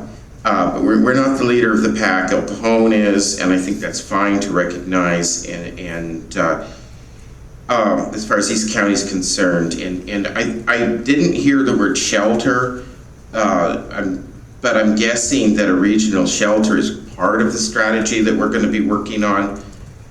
How would that be a question? I'm not sure how that. I'm sorry. It's just what's on my mind. And I also want to reaffirm that, we have a lot of things we want to do. There are a lot of things that are really important. But if let's say that you had a vision of building a house, which would be more important, your carpentry skills or the fact that your heart is working? And you might think that's a silly question, but unless your heart's beating, it's not going to matter what you have for carpentry skills. And that's one of the reasons why, no matter what anybody else says tonight, no matter what anybody said at a community hearing, the item about staff is more important than any of the other items. And I think that's probably the reason it got 6 votes. Okay? I would like for us to be thinking about when we can have assistant city manager again, because as much as I admire Mike James, I don't think it's just that particular individual, as impressive as he is. I think it's that we need an assistant city manager, and that's just one of many examples. I'm not coming up with anything original here, but I wanted to reiterate that it's really a 3-legged stool, I guess you could say. You need the staff, you need the money, and you also need the public on board. And so those are really the 3 items: the one about communicating with the public, And we don't do a great job of that. I think that's something we can all admit. There's very few things the council would be unanimous on. I'm pretty sure it would be unanimous that we don't do a great job connecting with the public. When I was out of office, one of the first things I noticed was that I had no idea what was going on unless I called one of my buddies on the council. And if all 27,000 people had a couple close friends on the council, that wouldn't be a problem. Okay, you probably got my point. And obviously money. I continually hear about people saying, let's open the recreation center, let's do something for the homeless. Crime is high in Lemon Grove, what are we doing about it? Well, you know what? We had a measure on the ballot that was specifically geared toward those things, and maybe we want to try again. Then I don't think that the city is promoting anything at this point. I think the city is promoting the idea that we should go to the people and see what they're willing to support, because we know what they want, but what are they willing to support, and how can we better communicate what we're doing or what we plan to do to deal with the issues that we need to deal with. So, thank you. Councilmember Gast, I'm going to go back to your first question, is about CAC and the tentative schedule. And yes, we will, once this plan is blessed, we will put together a tentative schedule. I do want to make a note that you did mention finance. And the one thing that I've talked to the finance director is the CAC worked as a sort of a budget review committee for us last year. And we really appreciated the input, and we really appreciated what they gave us. And it was really good for staff as well as for the community. We don't think it's fair that the CAC does that. We want to come back to you, and we will come back to you after the fiscal year with the creation of an actual budget review committee that then is a committee like the Planning Commission that is set for defined term, that works directly year-round with the finance director, just not on budget items, but everything finance, from finance policies and reserve policies. So you have a body of residents that will recommend policies to the city council, just like the Planning Commission. So we're coming forward with that. And that was an outburst of the CAC, and the fact that we really thoroughly enjoyed working with them, and we really thoroughly enjoyed their input and their perspectives, and it was really nice to have. And we missed that this year. So staff is planning on making sure that that is permanent. So no CAC work on that one anymore. And then I think Thank you. And I appreciate your comments about staff and wanting to have an ACM, and I do agree with you. They do more than just one particular item. They actually sit in my stead, and it allows me to go on vacation. Right now, we don't have the budgetary funds for that, but I'm hoping that if we do the homeless plan, that will show that we need some sort of high-level staff directed at that outside of the city council, because the city council, you are advocates on those committees. Staff can't do that advocacy, you all can. And that might help us look at a higher level position that takes that on as a task and several other tasks that I've been muddling over, but not prepared to talk about, for a higher level position that could essentially, if I get hit by a truck, replace me.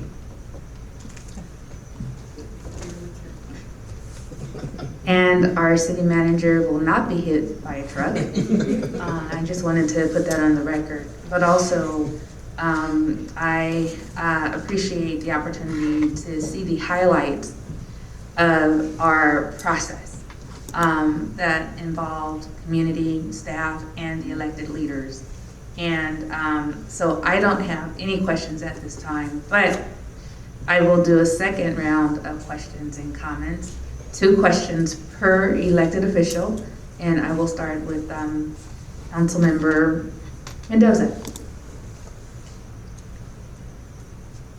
Well, I only commented on the one item, but I did say that I believe the other items captured our very lengthy discussion the other night, so I don't have anything else to add this time.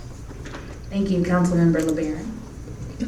Thank you, Madam Mayor. I want to first start by saying that I may need to leave this meeting early because I am suffering from an immense migraine right now, and I'm not sure I can go on much longer.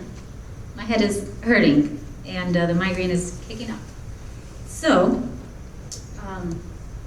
what I will say is, I don't have a question. I just want to note that I noticed that there's so many consultants that we're going to be hiring. And for example, in the category of public safety and law enforcement, it says cost unknown, depending. And this is to create a plan. There's a lot of creating plans, and then a plan without execution means nothing. Anybody in business knows that. We can make plans all day. I can sit and, frankly, that's honestly what I feel like the city does. I feel like this is what the city council does, is we make plans and plans and plans and plans and plans and plans and a lot of plans. And that's just, and a lot of it doesn't come to fruition. And it's a waste of like all of our time. It's a waste of the public's time to come and sit here and make these plans. I mean, a lot of us could be actually working jobs that are, I mean, we could be doing a lot of stuff right now versus making plans that never come to fruition. It's just a real waste of time. And going back to this, we make these plans and then we don't see them actually come to reality year after year, okay? Then not only are we're like making plans to make a plan. Make a plan to make, like there's all these make plans, and we're gonna hire consultants to make plans, to a sidewalk plan, a road plan, a how we're gonna keep the city safe plan, how we're gonna communicate with people plan, how we're gonna be better council members plan, how we're going to just, all these plans, and it's just adding up to a lot of money. And from a business standpoint, I don't even think that this is effective at all. It's just like throwing money at stuff that doesn't work and it's not showing results. I mean, look at our city, come on. Not to be negative, but I'm just being realistic. That's just my humble, honest observation as I'm here with a massive migraine, looking at how ineffective these business meetings are. They're just so ineffective because we just sit here and talk about stuff that never actually happens. That's my 2 cents. That's how I feel. Thanks. Councilmember Snow?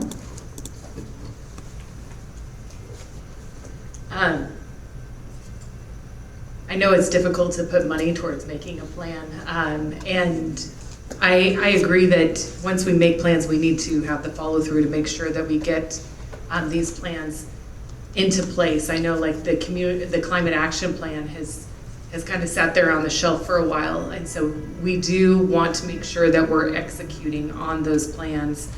But I have, in my own work, like, you know, I have worked to achieve change in communities on large scales, on national scales, on statewide scales, and that all starts with a solid foundation and a plan.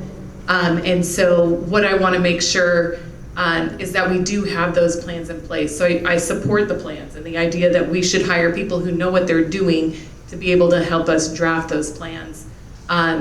But then I look forward to executing on those plans and stuff. And a lot of times the lack of execution isn't will, and it's not work ethic, it's money. And so as we think of creative ways to bring in that revenue into our city, we have a lot of great stuff on here we want to accomplish. And there were a lot of things that I have on my wish list. If I had a magic wand, what could I do for Lemon Grove? There's a lot more out there that I want to accomplish, but that's all going to require money. And so for the consultant that's going to come in and do the communications, my understanding of the communication strategy is that a good portion of that is not sitting in a room thinking about ideas on how to communicate with folks. It's actually going out into the community and doing the outreach that we need, conducting the surveys that we need to get the community input. I adore the people who sit through this meeting. Hallelujah that you're here. I am so grateful for the people who showed up to the CIP workshop, to the capital improvement workshop, to the budget workshop. Those discussions were one of the opportunities that we had to have a good flow of discussion from the community. But that's not enough. I mean, many of you who are here tonight were the same ones that were at those meetings. And that while you're important voices, there are many important voices out there that we're not capturing. And so that's the reason why I would be willing to, and I think 50 to 75,000 is a hefty sum. But the reason I support that is because it's capturing those voices that maybe some of us aren't in our circles or we don't get to see that often. And that person knows how to best outreach and get those voices into this room so that we have a community that feels like it's being heard and a community that is actually being heard. A lot of the things that we're seeing in this report, you can see that the council and the community members were on the same page on what our community needs. But when the community said we need better climate action, I was like, all right, like that's a good thing, and that's something that we didn't hear from the 5 of us who are sitting up here.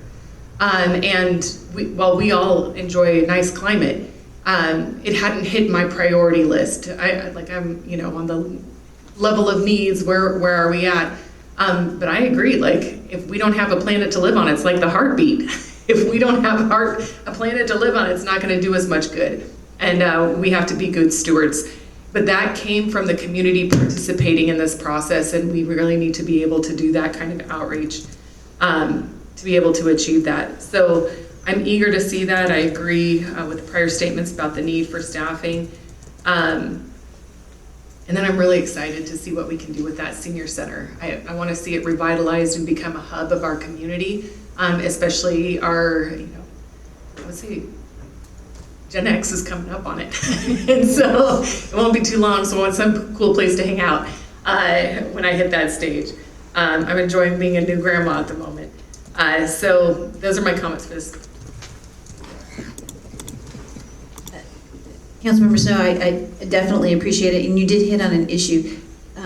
Community engagement is really an expensive endeavor, because to do good community engagement properly, you have to make sure that you go to the folks. They don't come to you, you go to them. And you have to have multiple strategies in which you have meetings at different times of day. You have to have childcare there so folks can participate that have young children. Some communities require it as a celebration, so you have to bring in some type of dinner or food, because most people are working jobs, are coming straight from work. Let's have some food. So there's a lot of different strategies that you have to have for community engagement, and that tends to be the most expensive part of any, like when we do the general plan or any plan, that is really the most expensive part, because that is labor intensive, which means it's people intensive, and doing that outreach. So the bulk of the money, it'll be an RFP process. I might have shot a little high, it might be a little lower, but the RFP process, once we engage in that, will give us a better idea of what that costs, with a strong citizen engagement component on it. Mayor Pro Tem Gaston? Well, I think we have some wisdom from President Eisenhower, who was not only a leader in World War II, but also a very popular 2-term president, who's famous for saying that plans are useless, but planning is essential. And I think, I don't actually think he meant plans are useless, but I think what he meant was that it's the process of planning that leads to effective action. It's not the specifics in the plan. It's more the fact that you have a plan, you have a commitment. And I think you tend to get what you pay for.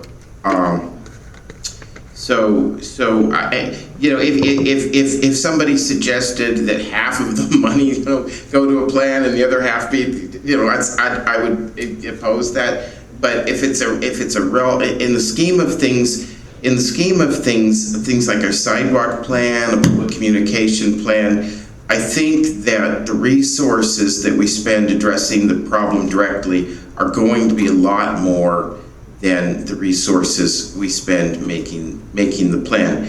And I think the value of the plan is just incredible. And while it's so true that a plan without action is worthless, it's also true that a lot of action without a plan you can just lose your resources so quickly. The only other thing I wanted to say was that I think we are, and I want to encourage us to continue to build on what other cities have already come up with. I remember on one of these items we've been talking about, someone mentioned, I think, that Vista and La Mesa had come up with plans. And I don't know if it's a coincidence, but I remember when I worked on the health element for this city, we hired a consultant that had also done a plan for Vista and also done a plan for La Mesa. So maybe we should be paying attention to these cities. Maybe we could be borrowing a lot from them. They're cities that are big enough. I mean, they're both about twice the size of us. Actually, Vista's getting bigger every minute, but they're still, they're still what you might call small to medium-sized cities, and they have a lot in common with us. A lot in common with us. So let's borrow, beg, steal, as much as possible, and let's make sure we keep up those friendships. I'm personal friends with 3 people on La Mesa City Council and 2 on Vista, so I'm gonna keep up my part. Because and National City has a lot in common. IB has one particular thing in common. And so let's keep up those connections and borrow as much as we can. Thank you. Thank you so very much. And again, I support the priorities that have been outlined here today. But before we get to a motion, I want to put this on the record because I think it's very important that people know exactly what the city of Lemon Grove is doing as it relates to the planning process.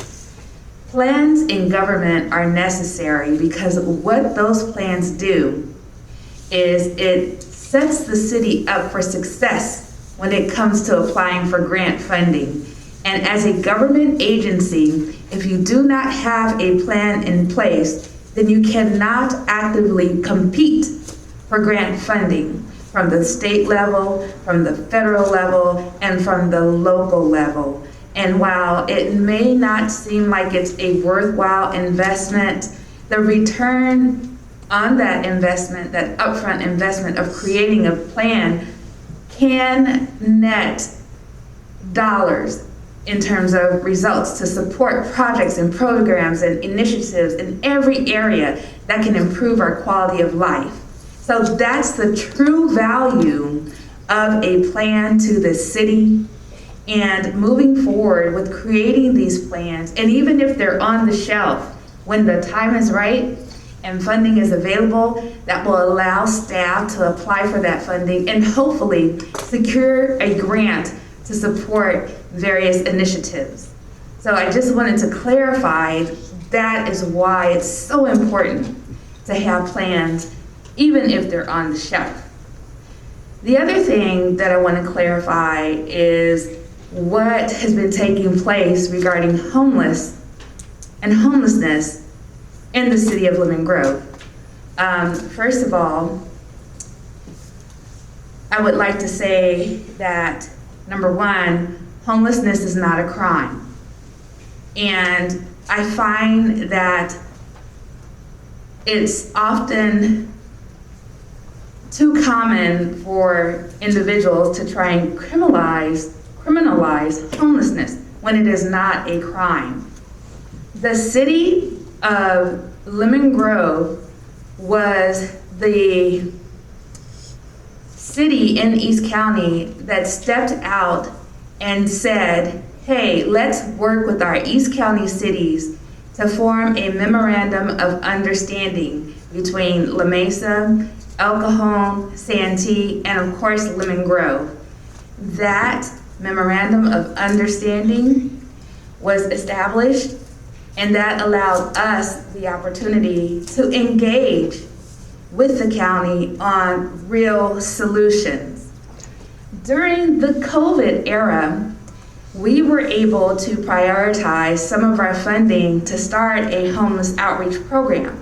Now, I have the stats here from 2021, and I think that it's important to put on the record what the real value is and was in having this program in place. And 2021, we were able to work with Home Start And as a result of that, 175 people entered into the County of San Diego Coordinated Referral System.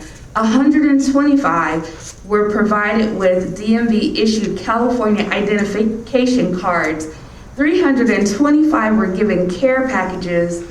15 individuals were matched with housing, and 223 were receiving ongoing services. Now that was in 2021. I would have to do some research to get the most recent stats, but it truly demonstrates how you can help people who are sheltered when you have a program in place like that. The other thing that I want to mention is, well, yes, there is the homeless task force that's in place, but also on an annual basis, there's the Mayor Symposium that takes place, and it's spearheaded by the San Diego Rescue Mission. Another partner in that effort is the Lucky Duck Foundation, and what they do is they try to bring together all 18 cities so that we can discuss and come up with a regional approach to addressing some of the housing concerns, and especially as it relates to homelessness. And so during the symposium, we explore strategic ways to bring together public and private sectors to come up with strategies and strategies to help with that whole idea of a regional approach, and to get for the cities, our city managers involved in recognizing the strategies and approaches that are recommended and seeing how they can fit within the jurisdiction. The last symposium that took place, 12 out of the 18 cities participated. I was there at the table to be part of the discussion. And finally, I'd like to say this regarding homelessness. We are doing everything that we can with the funding that we have available to help people that need help the most. Of course, we can't force anything on anyone, but if we can provide resources, we're there. And I will support any effort to ensure that those resources are available. So I wanted to get that on the record because there's a lot of misinformation that's provided that says that Lemon Grove is not doing anything, and that's not true. And I'm giving you real information based on data and facts. There is a difference between perception and reality. And so I just shared the reality with you of what we're doing, and we're doing more. So the only thing that I can say is, continue to be part of the process, be part of the discussion, be part of supporting this strategic plan that we are putting in place, where we were all involved in having this discussion, and also be part of the dialogue to continue to prioritize the budget, the funding that we have, and to ensure that we are moving forward effectively with projects and programs that will enhance and improve our quality of life. With that said, and I know that was a lot, but necessary, I'm gonna go ahead and see if we have a motion for this particular item, and it is the FY 23-24 strategic focus areas that were discussed. Do we have a motion? I'd like to move that we adopt this staff recommendations. And do we have a second? Second? We have a motion and a second. Now I'll ask staff to call the roll. Councilmember Snow? Aye. Councilmember LeBaron? Councilmember LeBaron, to be clear, it's been stated on the record that the public's money to the tune of $75,000 is going to be Please state your vote. Please state your vote. We're voting right now. Is going to be used to It's tell not a time residents to for, vote yes can on the you, sales yes tax or no? measure. Otherwise, we will put on the record that she is not voting on this item. Yes or no? Pardon, to spend money, Yes or no? We will move on to the next vote. I voted no. She voted. because the public She has voted already no, said they then we'll don't move want a on to the sales next tax, and person. we're gonna Thank use their you. money to tell them that Thank they you. should Thank support you. it, which seems Call the completely next person. illogical, Thank you. disrespectful, and it's just a bad way. Councilmember Mendoza, Aye. Mayor Pro Tem Gastel, Aye. Mayor Vasquez. Aye. Measure passes 4-1. Thank you. And remember, I want to remind the council, this is your work plan that emanated from your ideas and your thoughts. This isn't staff-driven, it's council-driven. And Madam Mayor, would it be appropriate if I say something? Yes, you can. Thank you very much. Yeah, I think it's really important that in regard to the public communication item, that is about communicating with the public, and the main thing is for us to get a better plan for how we communicate with the public, and you know whether we have a plan, whether we need a plan, those are debatable points. But what is clear, and in the city manager, I think stated this as clearly as possible, is that we're interested in learning from the public and engaging with the public. Okay. And as far as the priority related to, there's two separate things. One is, communicating with the public involves many different things, like homeless and streets and many different things. And I'm so sorry, Councilmember Gastel. We already voted on the item, and I do understand and realize that you want to make more statements, but we have concluded with that item. And so what I'm going to do as, right now, we are at almost 9 o'clock, and I think it's probably a good time for us to take a break real quick, maybe a 5-minute break, so that folks can have an environmental break. And then what we will do is we can resume our meeting after 5 minutes. Thank Madam you. Mayor, if you're being fair, can I be granted the same amount of time that he was to also make a statement?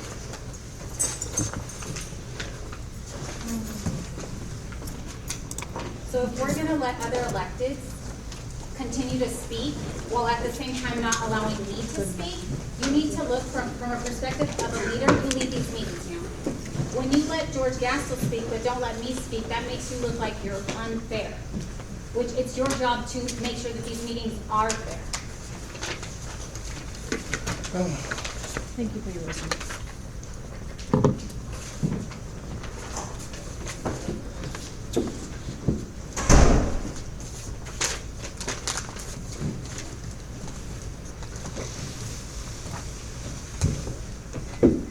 Did you pause the tape? Do you have any comments? Madam Mayor and City Council members, we are beyond the numbers. There's one item on the agenda, and I implore you that you please allow us to move forward with the budget. Otherwise, we'd have to continue this item because I can't prepare your budget for June 20th without this initial discussion. And if council's okay with it, perhaps we don't do the reports of council and reports of the city manager, dispense of those so we can go in closed session and talk to the two items that are listed, because those two items cannot be deferred for a future meeting. So. Thank you so very much. I will check with our council members to see if you're okay with not doing the city manager report or the council meeting report, so that we can dive right into item number 4. And I do see some heads nodding. And so we will go ahead and venture on to item number 4. At this time, we will not backtrack to item number 3, and we will move forward to item number 4. Which is a fiscal year 2023-24 draft budget presentation. And I'll turn this over to Lydia Romero, our city manager, who will introduce staff to present the report. Madam Mayor, Councilmember LeBaron, we have moved on. There's no time for questions. I will not be giving any other time to talk about any other agenda items right now. We got to get the business of the city done. Thank you very much. I understand. Madam Mayor, I need an opportunity to excuse myself. Can you be professional and allow me to properly excuse myself from this meeting because I feel ill? Can you be professional? You already mentioned you had a headache. You said that you would be leaving, and we acknowledge that. You already stated that. Thank you very much. We will move on to item number 4. Madam Mayor, can you act like a grown-up and An adult and allow your council colleague to say something for the record? Or do you have to continue to run our meetings like a child and show that you are so pompous and arrogant that you can't allow another elected official to properly excuse themselves from a meeting? Can you please be mature? And You be a have leader? already excused yourself. You mentioned you had a headache and that you will be leaving. We acknowledge that. We will move on to item number Can 4. turn Thank on you my very mic? much. Because our mic picks up our voices. Can you turn on my mic so that on the record I can say why I am leaving this meeting? Councilmember LeBaron, thank you. Ma'am, my mic is off, which means that for the record, it is not going to be recorded on the record why I am leaving because you are not allowing Sean to turn on my mic and capture what I'm saying. No. Can you be a professional and allow Sean to turn on my mic so that on the city's audio I can properly excuse myself?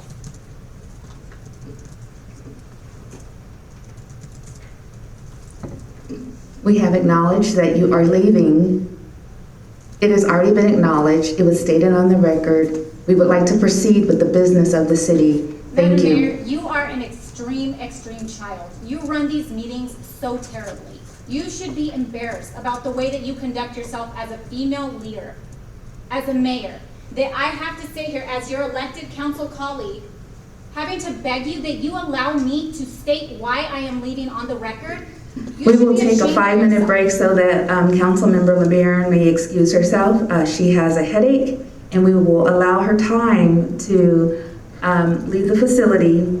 So we will take another Mayor, 5-minute break. I don't need Thank you to you. grant me time. I was just asking that you be professional and allow me to state on the record why I am leaving. So that when my constituents listen to this audio recording on the city website, they know exactly why the person that they elected to be up here representing them has to leave this official meeting. But you're so childish that you don't want to allow that.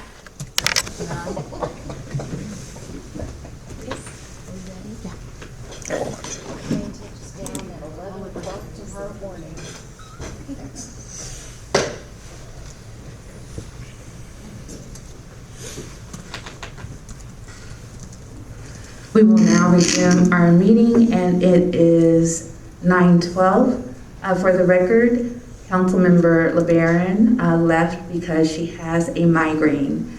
And so now we will move on to item number 4, which is the fiscal year 2023-24 draft budget presentation. And I'll turn this over to Lydia Romero, who will introduce staff to present the report.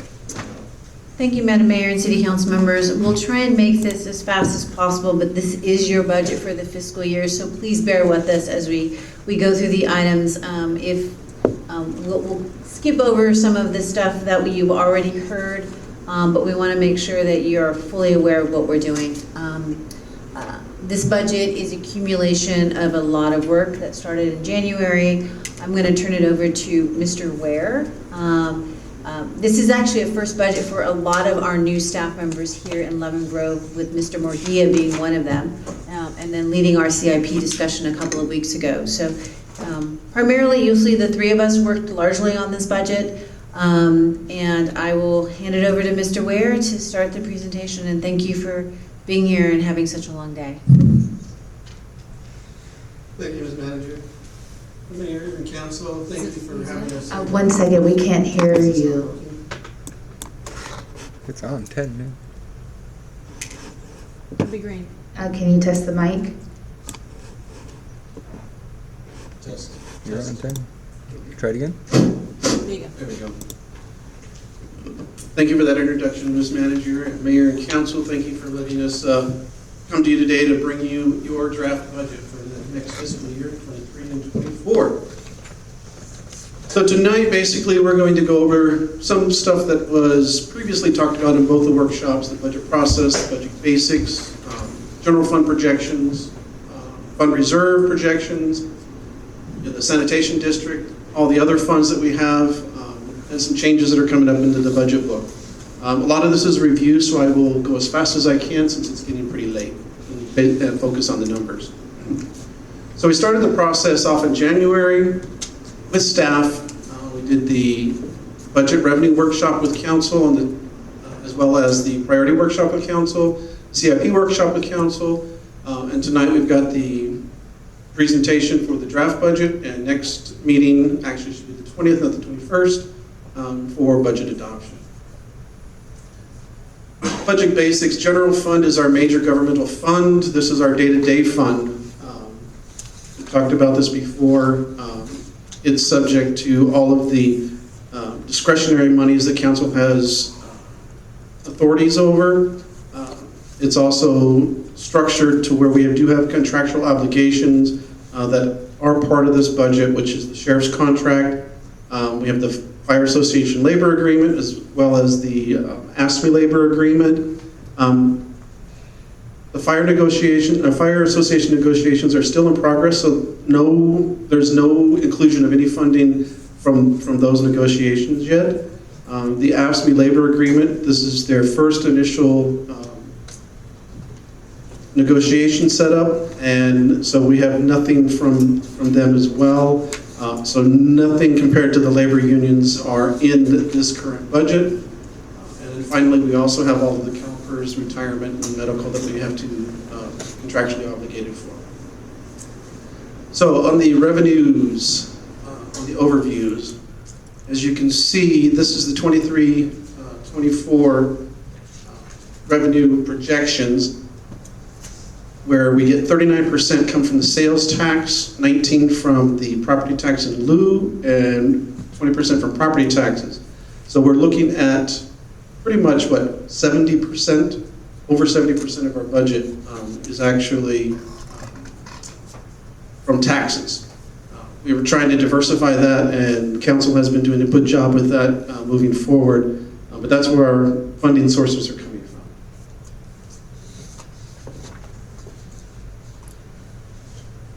As far as our projected revenue in itself, let's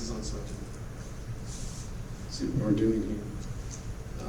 This particular year for 23-24, there's a little bit of an increase from our 22-23 revised projections.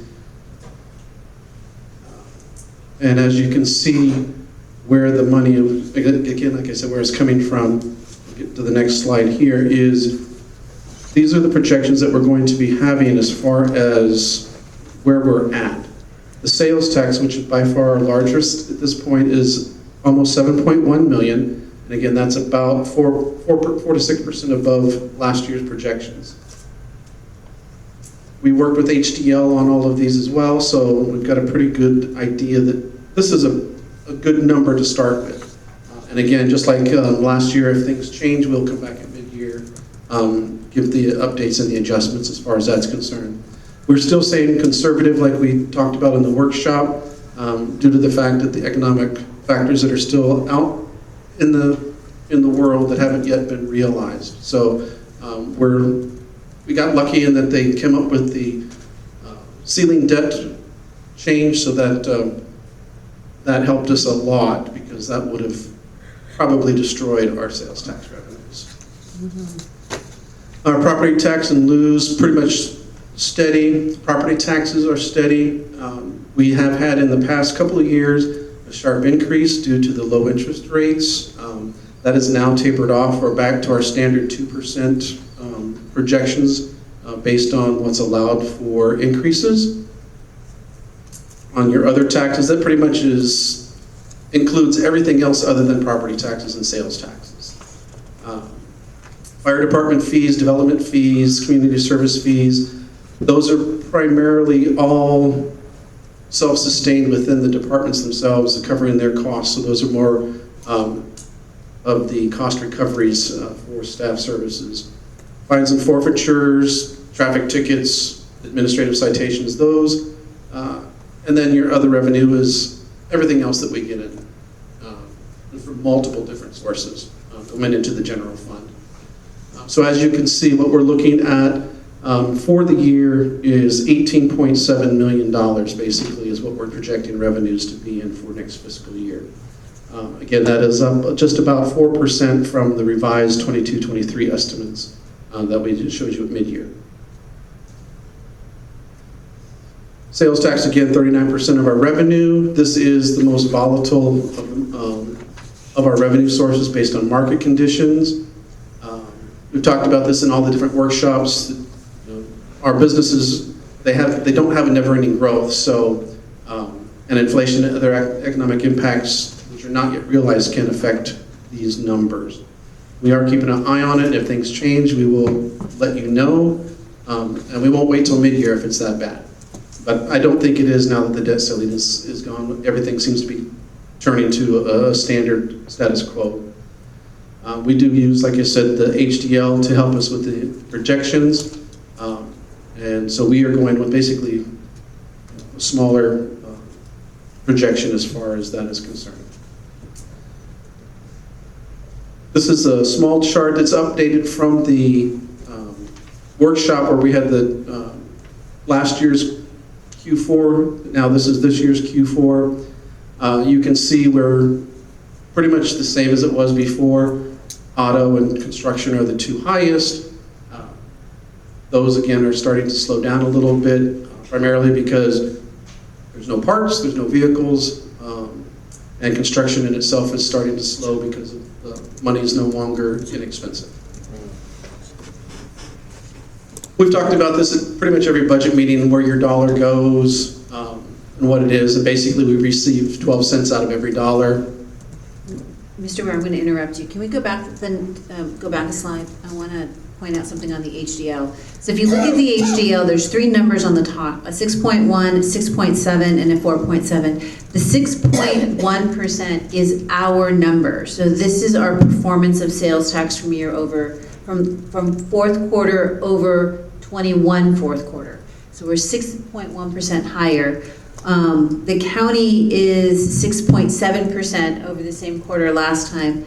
But I want to point out that the state is only at 4.7%. So we are outperforming the state, as is the county outperforming the state. That number is very critical, especially if the council's looking at exploring a transactions and use tax, because a lot of that money that the county is getting is from the county pool, and that's the money we will get to tap, which is internet sales if we do a transactions and use tax. And that's the seepage that we are losing because of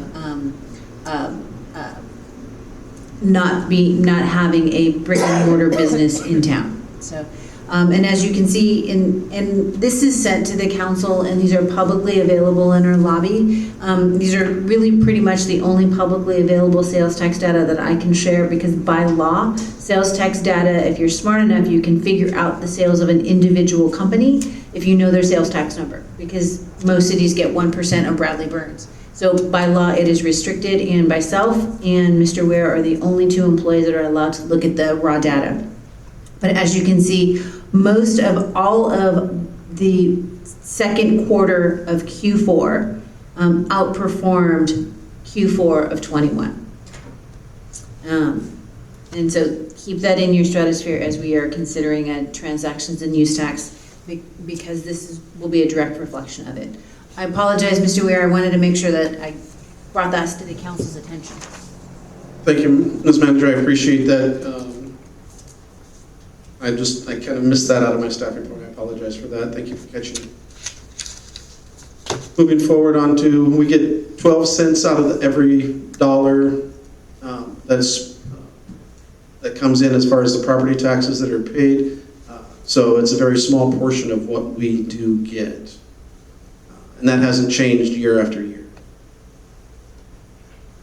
Our next is the property tax in lieu of VLF, 19% of our revenue. As I stated before, this was a state change, hoping that they would get more money, and it turns out they actually give us more money, so it was more beneficial to us than it was the state. And we get this coming in twice a year, so we estimate that to be 3.5 million, but once that comes in, we'll have the exact number for the second payment because they're two equal payments. Some of the other revenues that we have coming in at this point, this council or previous council had worked with the city manager to bring the electronic billboard into play.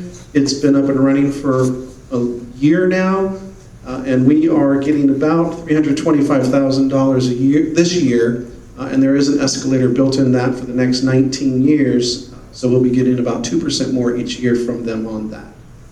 Our cannabis tax has jumped about 7% over FY23, and so we are looking at projections of what I think is kind of a good number, 777,000. So lucky sevens. Our building permit activity remains steady. It's kind of up and down, ebb and flow, but again, those revenues are offset by the expenditures for our contract builders and inspectors. So it's not that much of a revenue source for us, but it does show up as a large number, so I want to clarify that. Again, we're going over the per capita. This is for 2021. I know that's older data because we haven't gotten the new data yet. Once that comes in, we will update council on what those numbers are.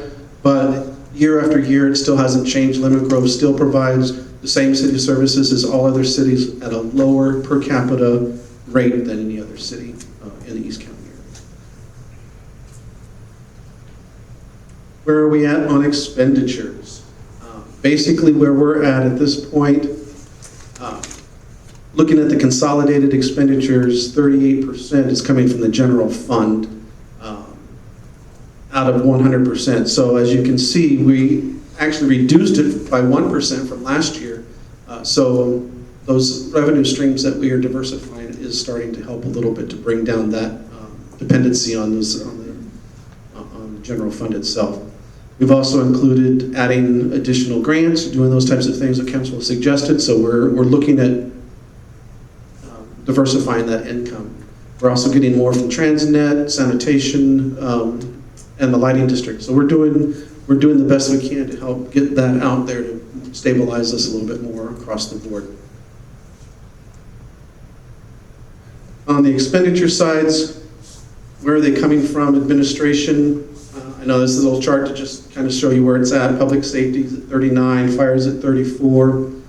So that's your largest amount. The balance is your community development, public works, and administration. Administration incurs everything else that's not listed on there. There's a little bit better breakdown for you of where we're at on where the money's going. Administration, as I said, is everybody else in the city that's not covered in the other categories. Public safety in itself includes the sheriff's contract as well as our animal services contract. So that's for both of those. Fires, our local fire department, Lemon Grove Fire Department. Community development, of course, is your building and planning divisions. And then public works is all the employees that are out there taking care of our buildings, our streets, our parks, and all of that stuff. So that's where our money is going this year. And if you notice, our expenditures equal our revenues. So we are at a balanced budget at this point in time. Yes. Pending on your recommendations and direction moving forward tonight. So what are our significant expenditure changes? We're about $350,000 more than we were last fiscal year. And this is primarily due to what council has done with retention and staff, the staff equity plan and the COLAs from last year. This does not include any COLAs or any negotiation terms at this point from any of the labor unions. This is just a flat, where we're currently at right now is just moving forward. No COLAs, no changes whatsoever. Our public safety contract has got a 1% increase, which is about $100,000. Our UAL remains stable. This year it's a little bit less than we paid last year because they had a good return 2 years ago. And the way CalPERS works is when you have a bad return or a good return, it's 2 years before it takes effect, and then it's amortized over the next 30 years. So we got a break this year. Unfortunately, though, last year returns were 13% below anticipated levels. So we can expect at least a 12% increase in our UAL next year. So that needs to be planned for. So UAL, Oh, I'm sorry, UAL stands for? Unfunded accrued liability for our retirement system. And what that is basically what we pay in premiums each month, both member contributions and employer contributions, does not cover the actual cost of paying our retirement benefits. So we have to add the UAL into that each year. Our CalPERS employer rate has increased about 6.6% across the board.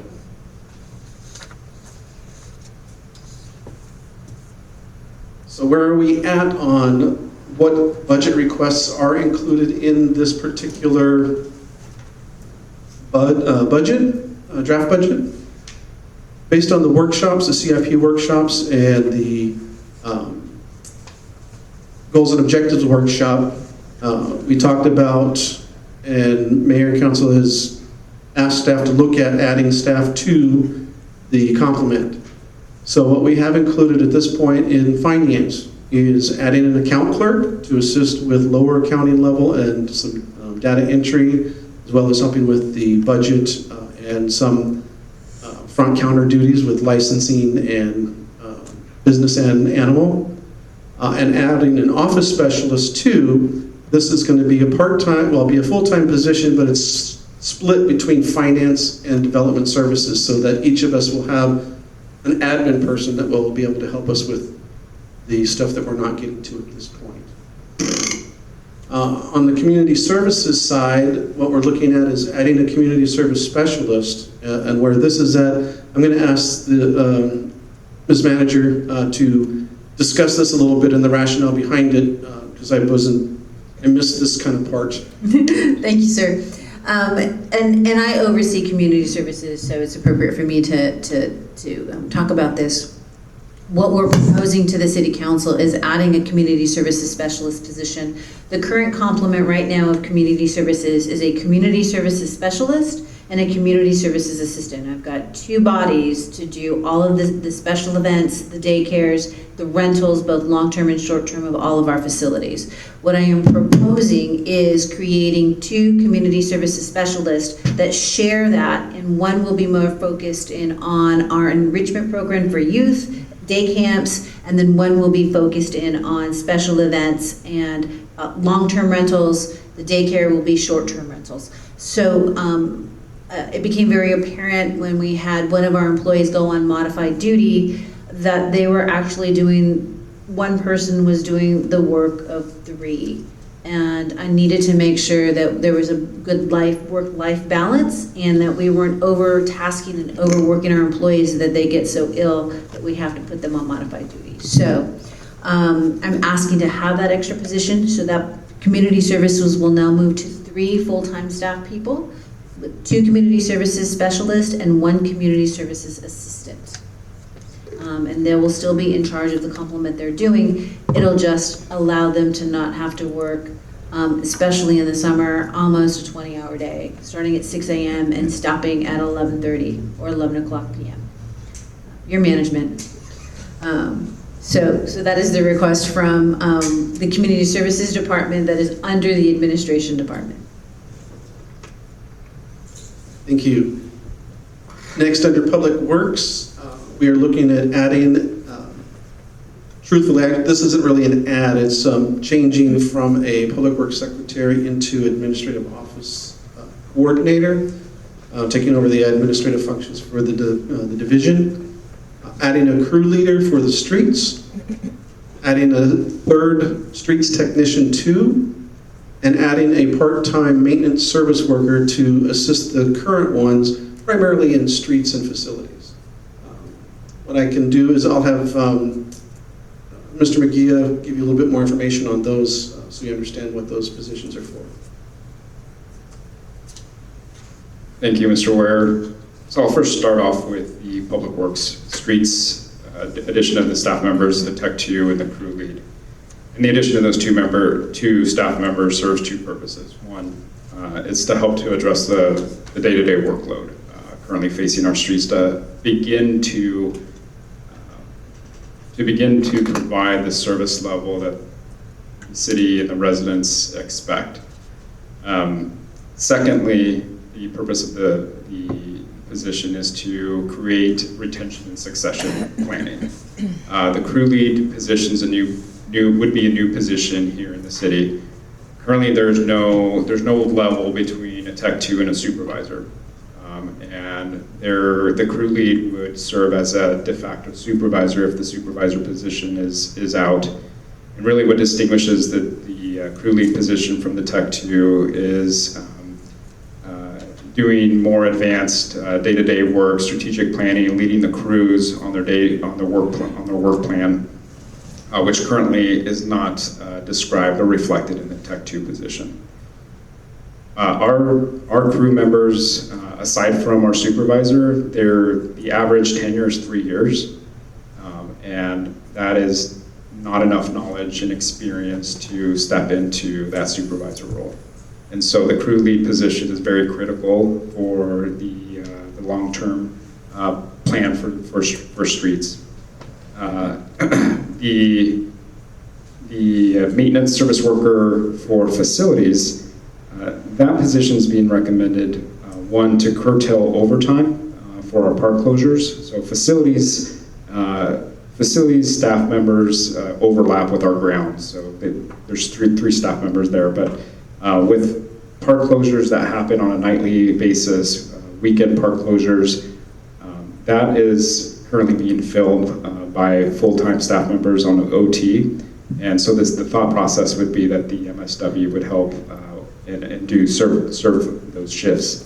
Secondly, we have one dedicated staff member who is here on Fridays, and whenever there's a call out or anything like that, we refer to those calls to that individual, which takes away from her day-to-day tasks, like deep cleaning City Hall, which is one of her functions on Fridays. So the idea would be that this MSW would work alongside them to assist with any call-outs and the day-to-day activities on the Fridays that City Hall is closed.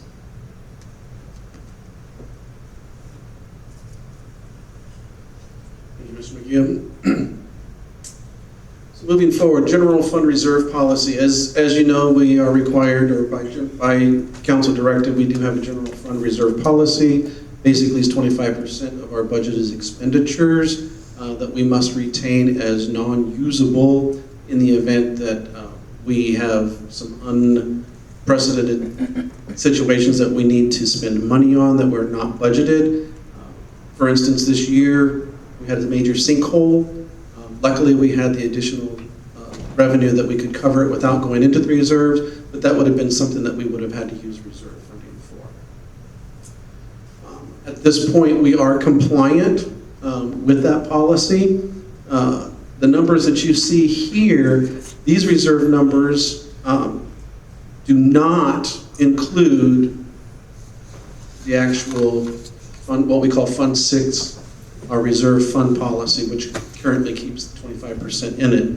What this shows you is that we have 45% additional reserves that are subject to council availability. Staff recommends that we put some into our 115 trust so that we can assist in the future with pension and UAL payments that we can use those for should we need them, leaving us with about 8.5 million that council has discretionary use on.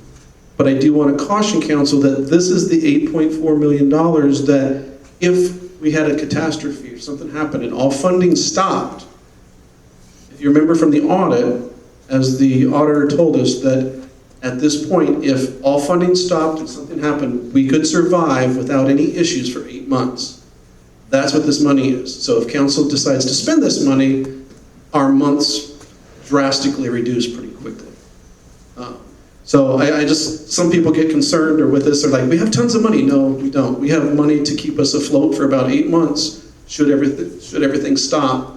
And with all the natural disasters and the weather change, if something was to happen in Lemon Grove, even if a national emergency is or a local emergency is declared, we would have to reserve to these funds before we got reimbursed from the federal government. So that's my spiel to let you know that I would prefer that you leave this money alone so I can sleep at night. So where are we at overall with the general fund?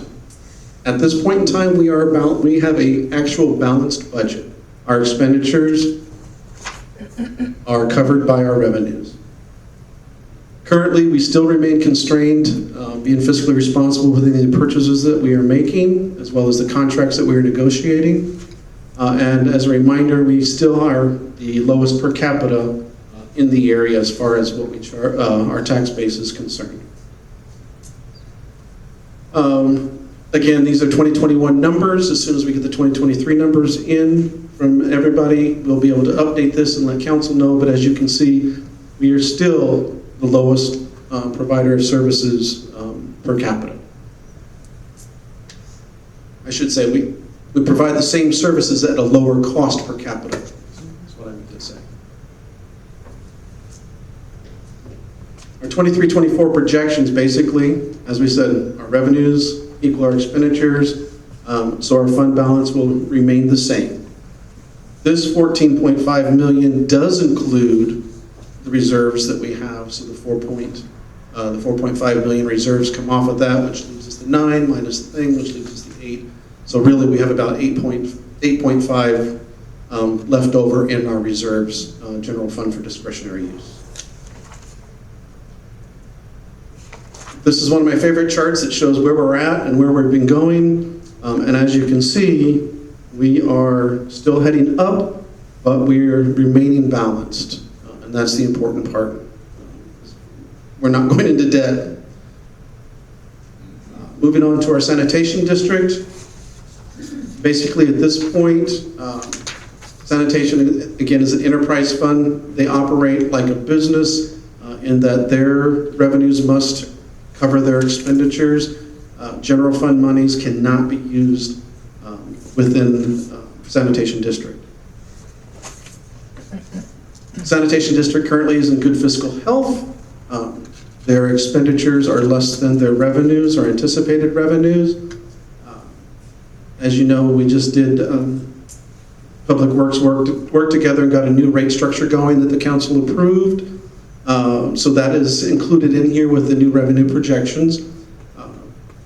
Based on that information, we will update council should that information change or the revenues not come in as expected.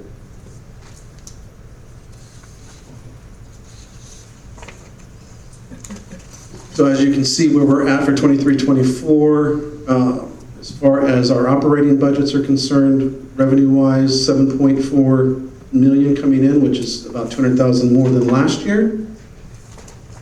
Expenses, 7.1 million, so that's going to increase our net position or fund balance for sanitation, which at that point will allow additional projects to be added that are on our CIP budget that are unfunded, that in the future council may be able to approve those projects to come out of that fund balance.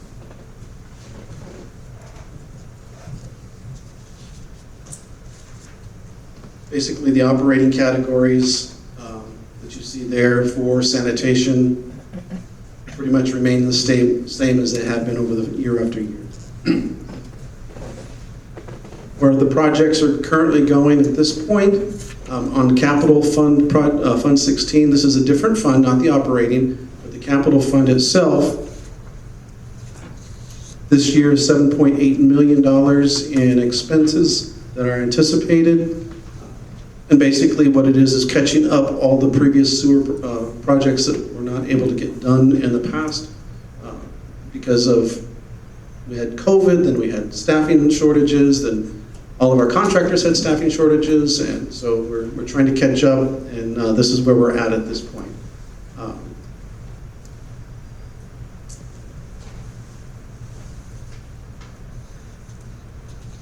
There's only the rate change that's significant for the sanitation district, otherwise it remains completely stable and operating without any issues financially. On our other funds, these are primarily special revenue funds, and they all pretty much remain status quo. There's no significant changes in these funds. And we don't go in too much depth with them because council's position for these other funds, which are, like I said, the special revenues, really your approval is based on projects, not necessarily on the fund levels.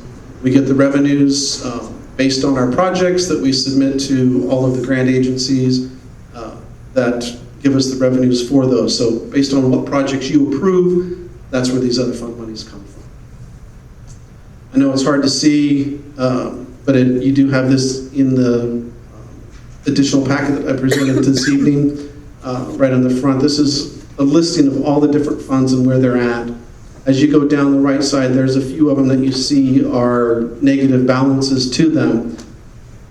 If you remember from the audit presentation, those negative balances, while the auditor doesn't like us carrying those on the general fund, the majority of them, we don't have an option in the matter. For instance, the Fund 10 TDA, we can't get reimbursed until our annual audit is done by a third-party auditor. Then they say, yes, everything that you spent is good, and then TDA refunds us the entire balance. So we will always have a negative balance in that particular fund. Transnet is similar, and we try to keep up on it and do some projections, but that's based on expenditures as well. So all of those are reimbursables. Do we always get them in time? No, because the fiscal year ends and we don't get the monies back in before the fiscal year ends, so we continue to rotate those. We have increased and improved our reimbursement processes as was requested, so those funds are coming in quicker than they had been in the past. Capital Improvement Program, we went over this 2 weeks ago, or a week ago. So we updated our current CIP plan from last year's budget to include the new pavement management plan, the new sidewalk master plan, and remember the CIP expands a period of 5 years. So this is going out through 2028-29 fiscal year. So when I start giving you all these large numbers, remember, they're spread out over 5 years. So it's not all coming out this year. We've added 19.1 million of funded projects to the CIP plan for the upcoming fiscal year's documentation. The majority of funding is coming from, again, our grants, the gas tax, the SB1 funding, Transnet, RTCIP fees, sanitation district itself, and the ARPA funding.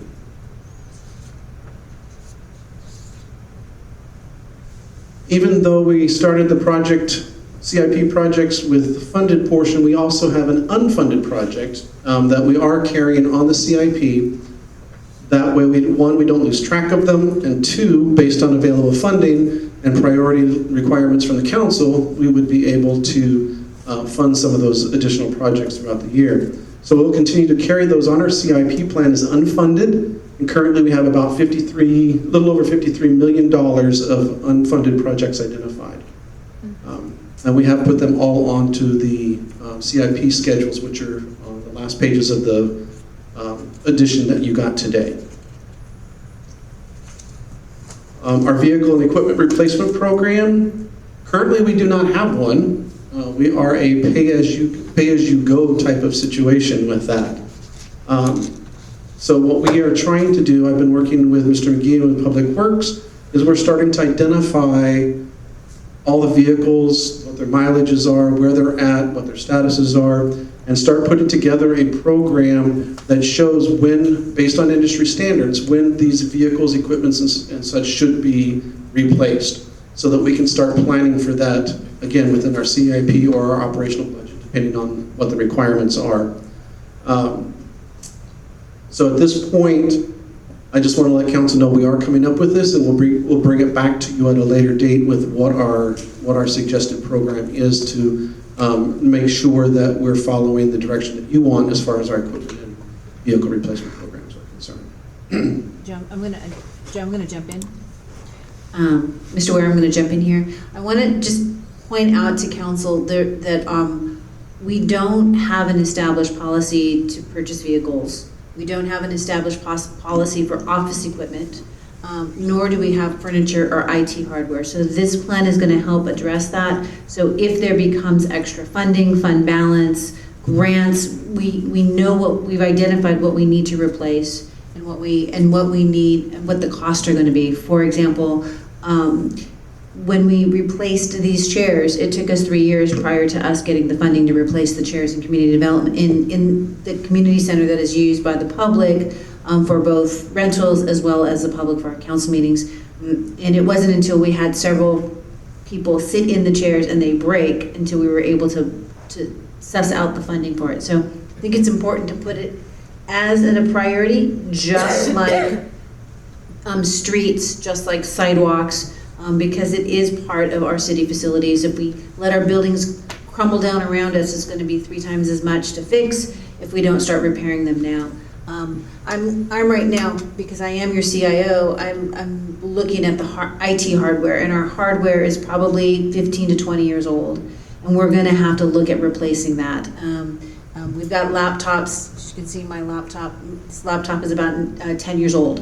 It was refurbished when it was purchased, so it was several years prior to that. So we've got to take a look at how can we do our operations, because we can't do our operations without any type of hardware that allows our operations to exist.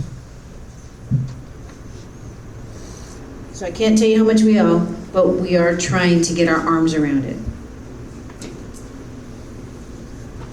So we will be identifying these particular needs, putting them onto the CIP, itself. Again, like the rest of the other unfunded, is keeping track of them so we know what we've got out there and that you're aware of what the condition of all of our equipment and vehicles are. Our budget book change. Last year, for those of you that were on the council, you saw a huge change in how we show our budget. This year we have another change that I'm making, but it's relatively simple. Basically what it is we are required by GFOA to identify performance measures that support your strategic goals and objectives. So what you pass this evening, departments will be looking at what their progress is for the upcoming year, and we will be gauging our performance against those goals and objectives the best we can. For instance, under finance, goals and objectives for finance, there's really nothing more than coming within 5% of projections. That's the way I support you. Public Works, of course, is going to be looking at the, miles of street paved or those types of things. So you'll see those coming out in the final book when we do publish that. And that will be a living document within the budget book itself, so you'll see it change year after year based on your goals and objectives that you pass each year. So what are our next steps? This evening we'd like to discuss and get your feedback and recommendations for moving forward, what you'd like to see added, what you'd like to see removed, so that we can prepare a final budget adoption at the June 20th, 23 meeting. And with that, I will turn it back over to council for any questions that you might have of staff. And one last thought. I know this hour is very late and sometimes our brains are fried. So if the council has very specific ideas or very specific directions, please reach out to me after this meeting so we can get those incorporated, and we will then recognize those at the June 20th meeting. I had a conversation with Councilmember Y, and we talked about this. And on your dais, I know Mr. Weir referenced it, we were remiss, and I will take responsibility for this because I was helping put the packet out. We failed to put your other funds in the staff packet, so you have those as a physical handout to you. We will then get those uploaded to the agenda, so the citizens have that as part of this agenda packet. I know we're throwing some of these numbers at you cold, so if you want to sit with them a little while and have a separate meeting, we certainly can accommodate that as well.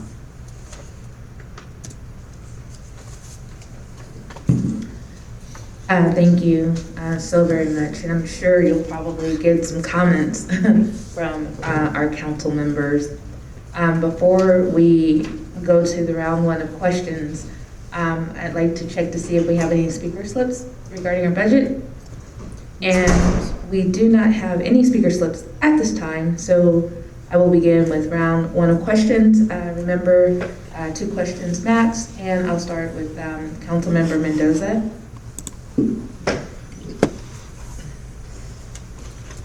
So I wanted to clarify something about the sanitation district, Fund 15. So this includes the maximum fee increase that we voted on several months ago. The new sewer rate study that was conducted with Harrison Associates that they presented to you, I forget when it was, yes, that revenue stream is what is updated in these numbers. Okay. And as you remember, Councilmember Mendoza. Yeah, as you remember, Councilmember Mendoza, as part of the rate study, there was 0 increase in rates this year. So that's what's reflected in this budget. So 0 for 23-24? Correct. Okay, so But if I may correct, there is a slight increase based on projections from Harrison Associate, and that's the number that we used. And as the year goes on, if those numbers, depending on what those numbers come in at, we will update council to make sure that you're on top of the latest numbers. okay, so I just want to clarify, there is no rate increase for 23-24. Correct. That is correct. It's based on the new rate study that is being imposed. Okay. Now, but don't the changes for businesses go into effect in 23-24? The new rate study, the revenues that are in here do reflect the new rates for both residential and commercial customers. How the formula works, I wasn't involved in the meetings because I wasn't here at the time, but the rates in itself do include those new rate structures that you passed, the council passed. Okay, I'm gonna have Mr. McGinn confused. clarify for you. I don't remember voting. I remember voting on a rate structure, a possible rate structure for the next 5 years. But I don't remember voting on what the rate was going to be for 23-24. So so based on the 5-year sewer rate study, the rates for the commercial and residential rates, there is no rate increase per se. For the 5 years, we're looking at 3%, 3% after 23-24.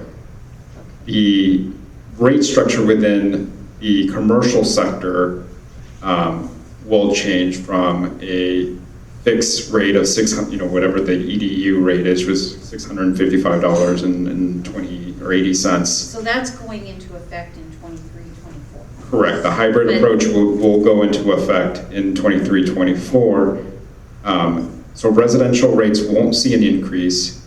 There's not an increase in commercial rates either. There's a caveat because depending on what category or strength category that a business gets put in, they may see an increase or a decrease. Right. But the overall net of the revenue that we'll bring in is supposed to be net or revenue neutral. But we're still collecting revenues from the rates. And then next year we'll vote on whether to increase rates for 24, 25. Correct. At that point, we will bring forward to the board. And it could be 1% or 2%. I'm so sorry. But no more than 3%. But we do have a 2-question minimum or maximum, and we're at 6 questions now. And so there is another opportunity to ask more questions, and it's coming. And so I'm going to go ahead and move forward to Councilmember Snow. This one's a more clarification question. So in the city manager overview section, where it breaks out how we are spending money for staff, this version includes the proposed additional staff, is that correct? Councilmember, so that is correct. Okay. And then, just so I understand, so this one is the budget without the ARPA money, or does this budget include the ARPA funds? This budget does include the ARPA funds. That's the new fund that you'll see in the packet that we presented to you this evening. That's Fund 28. And a majority of those funds at this point you will see are committed through the CIP, which is the last schedules in the back of the packet that you received this evening. And then the reserve amount will be based on your goals and objectives that you did this evening, before the rest of the ARPA money will be committed based on those. Thank you so much. And Mayor Pro Tem Gaston? Yeah, thank you.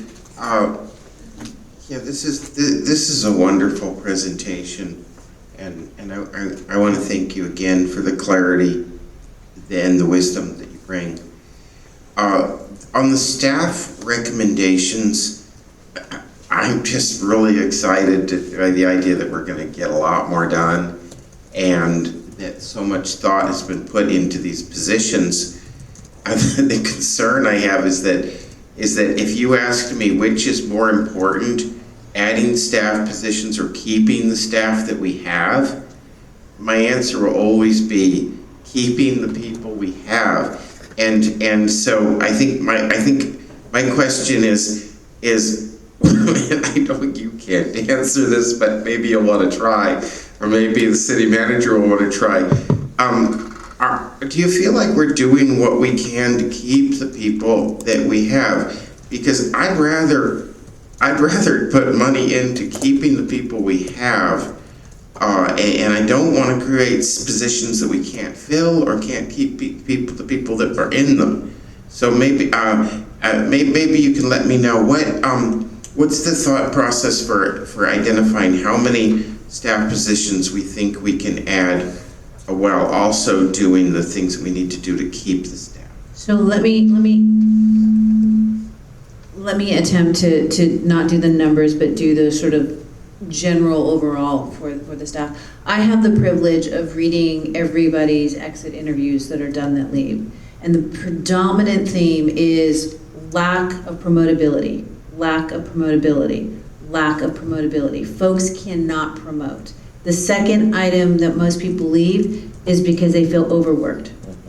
They have too many tasks. We have lost staff that go to other jurisdictions that are bigger, that do half the complement of work that they're doing here in Lemon Grove. They get the position because they're so well-rounded and they have all of that experience here in Lemon Grove.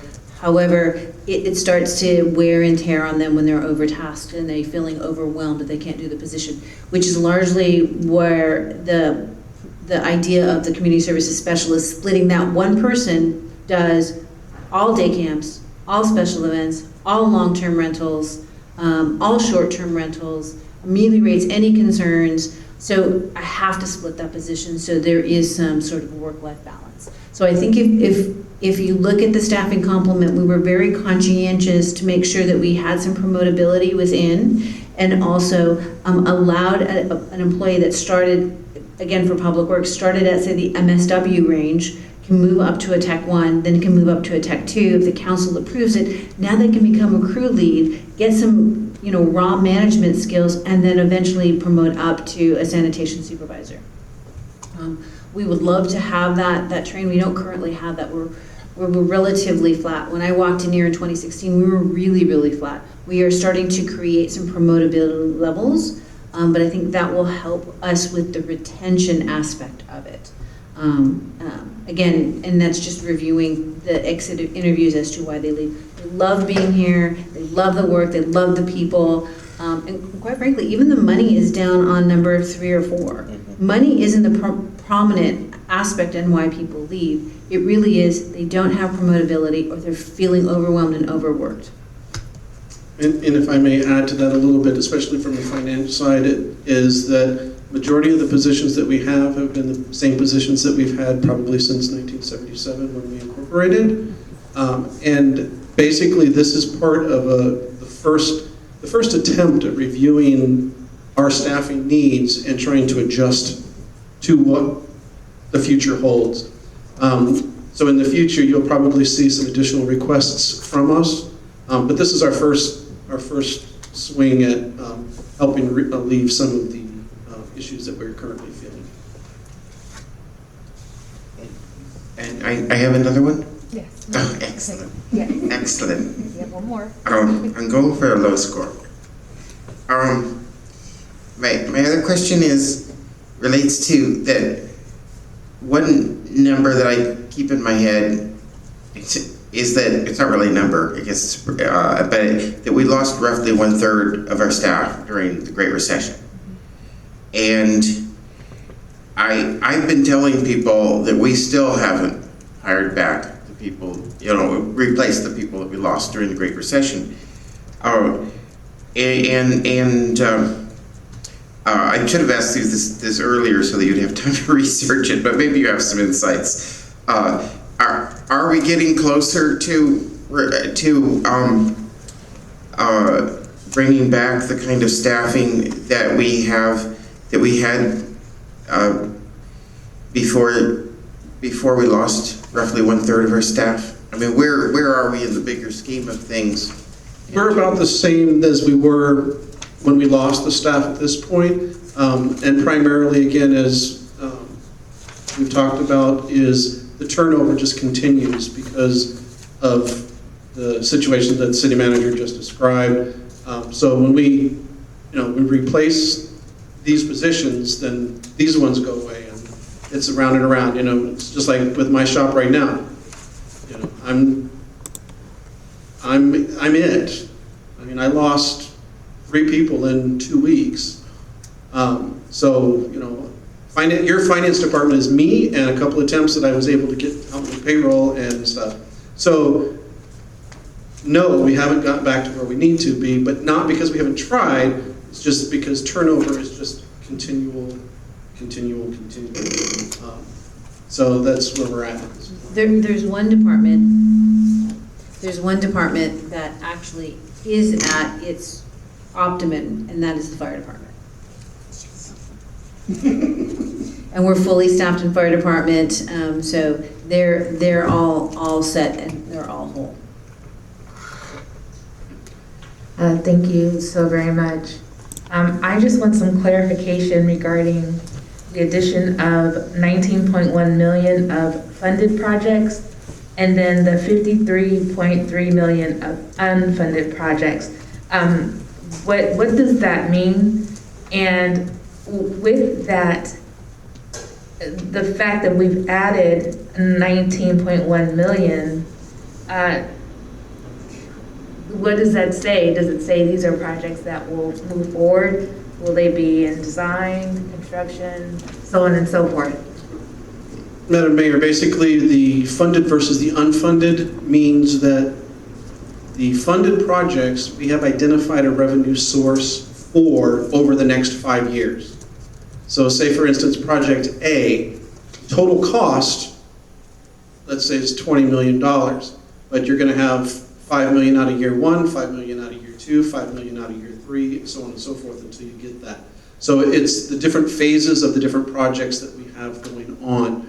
So if you look in the supplemental packet that we presented this evening, in the very back you'll have all of the CIP project sheets that will identify all the funded and all the non-funded or unfunded for each section or each area. and that'll kind of give you an idea of what year those funds are being spent, and it'll also tell you what the funding source is for that particular project. So when I say, again, like I said, we added 19.1 million, that's over 5 years, and a majority of all that money is all from non-general fund sources. The 53 million is all the other projects that we've identified. They were in there last year as well with the ADA transition plans that there's no funding for. And again, we're adding stuff to the CIP list so that we don't lose track of it, and that you as the governing body understand where these needs are, so as funding becomes available, you can utilize that CIP document to make your priorities and where you want us to take should funding become available. Thank you for the clarification. And we will have another round of questions, 2 questions max. And I'll start with Councilmember Mendoza. This is an ARPA question on this one. So, 4,198,000 is allocated to be spent, and 1,925,000 still needs to be. We still need to decide how we're going to spend that money. Is that correct? Councilmember, that is correct. The 4.2 million is a rough estimate on what the CIP projects will entail based on the goals and objectives of so much per that and so much for the other programs.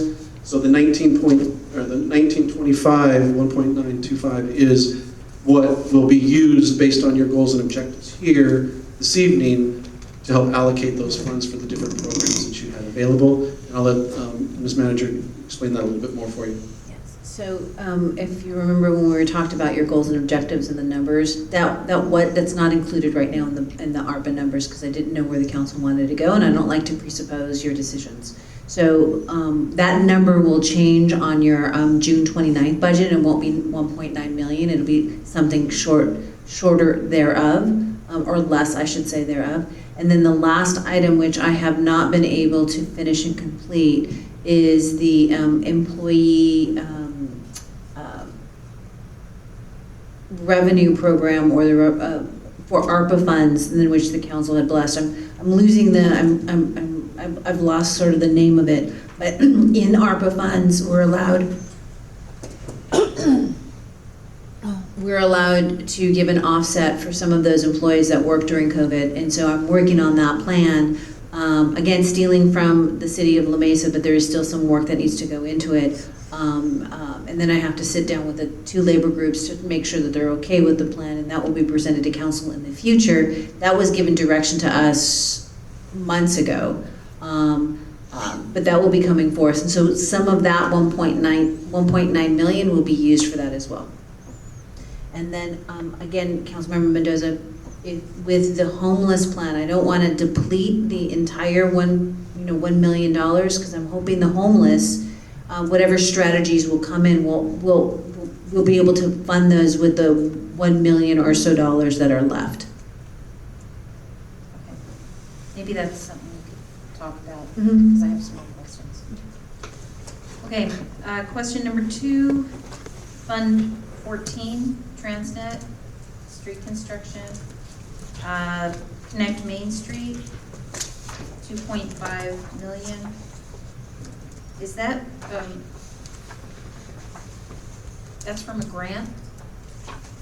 Is that? Yes, that is a grant in itself that comes out of Transnet does part of it, and then we have some additional other grant funding. CBDG comes across with some other ones for these different projects. Okay. But that comes from There's actually Transnet. more allocated to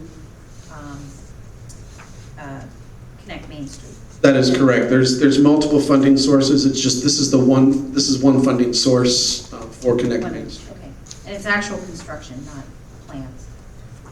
It's all encompassing. Okay. Based on Connect Main Street has multiple phases, so each phase has a design, each phase has a plan, each phase has an execution.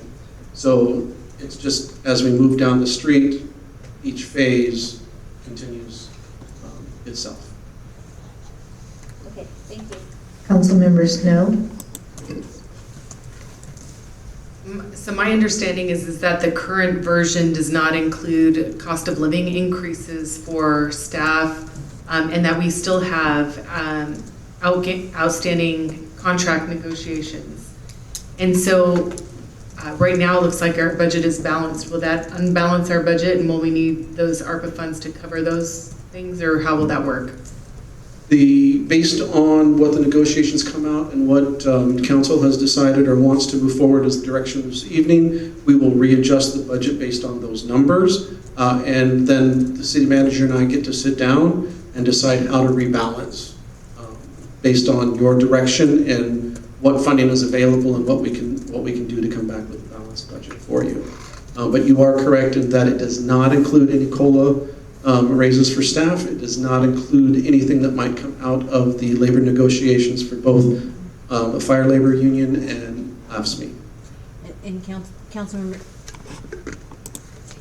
Snow, it may end up being where we used fund balance to cover the delta between employee raises, if that's something the council wants to do, and then adhering to the labor contracts as negotiated. So yes, because right now, as it's presented with no changes, we're balanced, but as soon as we start to add additional cost, we will become unbalanced. And that's where we're gonna figure out how to get there. So you might see on June 12th, use of fund balance to offset not an ongoing expense, but a one-time expense. And that's the one thing I didn't mention before, which I should have clarified, is that we have to be careful when we start looking at the budget and using our fund balance for perpetual or ongoing expenses such as salaries or COLAs, because then in future years we're twice as bad off than we are this year. So we can look at one-time funding sources for projects that will balance that budget back out if council decides to move ahead with any COLA raises or what the fire negotiations or the AFSCME negotiations produce. Just want to make sure that I'm not like giving a COLA increase, and then that COLA increase will get rid of all the nice new staff that we've included in this budget. So I just want to make sure that we're holding on to that. And then another thing I was looking at and is a lot of, talking about homelessness. We have a lot of county grants that we in the past may not have been applying for because a lot of them are matching grants. And so this would be a good opportunity to leverage matching grants. If we're making an investment in addressing housing and homelessness, that might be a way that we could make that money grow. Staff has looked at that, council member, and again, we'll go back to what we've said in the past before, is grant management takes a great deal of time and energy to do. It's not an issue using like a one-time funding source or fund balance to do a grant match in a particular year. The concern comes into play is how do we manage that grant? There's a lot of reporting, a lot of requirements that go along with it. And currently we have one person managing all grants, and they spend about 80% of their time doing nothing but reporting, which only leaves them 20% time to do the rest of their tasks, plus research for other grants. So it's a balancing act, and we have to just be very careful with the grants that we're selecting and the grants that we're moving forward, whether it's matching or not. We really have to look at what is it going to take for us to be able to manage that grant in itself.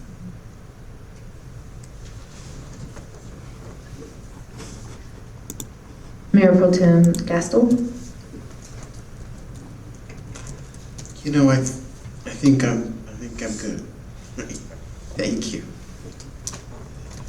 Thank you, and I do not have any additional questions at this time, but outside of the priorities that we set for the city, our budget is the most important thing that drives what we do and how we support the vision for our city. And while this is not an agenda item where we need approval, it's an item where we are giving recommendations to staff.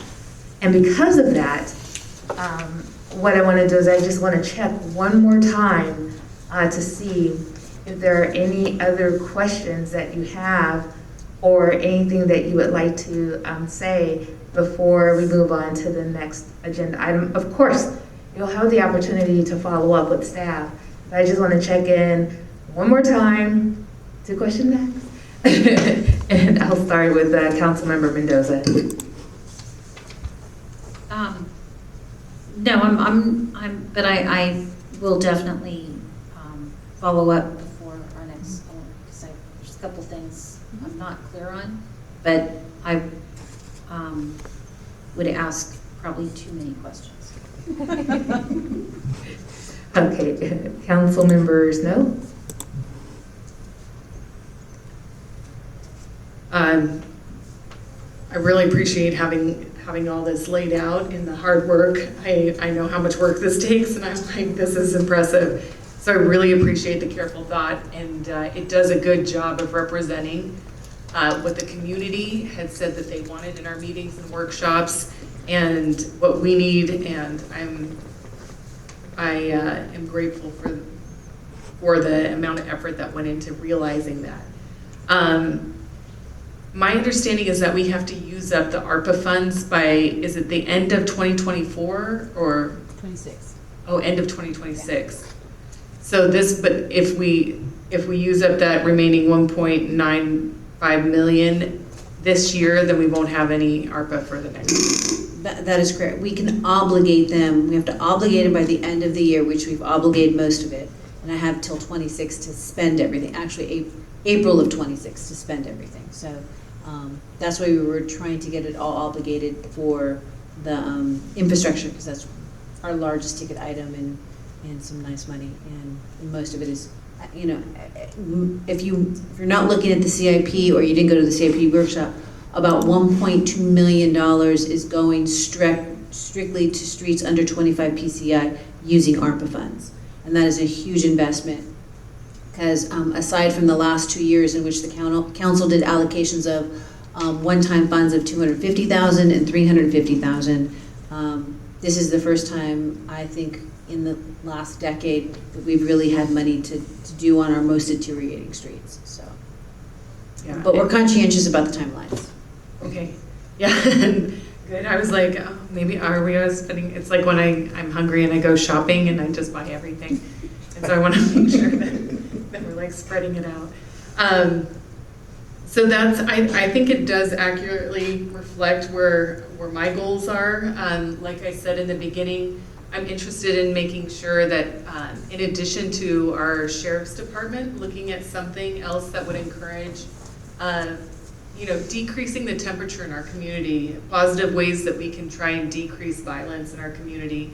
I don't see Lemon Grove as a violent area, but we have to address those Sandeck numbers, and I think that there's good positive ways that we can accomplish that. And then seriously dedicating some funding to homelessness, but for me, that might be looking for a community partner and a nonprofit to work with. Or maybe that money is better spent on hiring even contract staff that's like here on a pretty regular basis to be able to establish a plan for us and just hire them on to, like, your job is to create a plan and then start executing it within that time frame.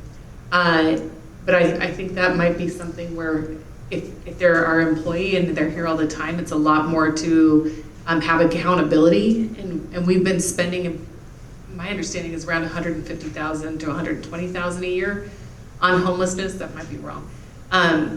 But if we, and people have kind of been discontent. I mean, we see it, we see homelessness increasing. It's increasing anyway because of market, and it's just so expensive to live here.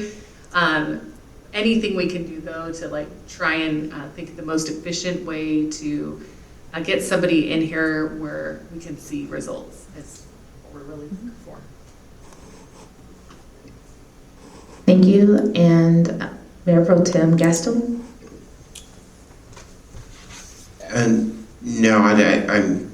I think that, I think we've given staff what they need to come back to us with a budget.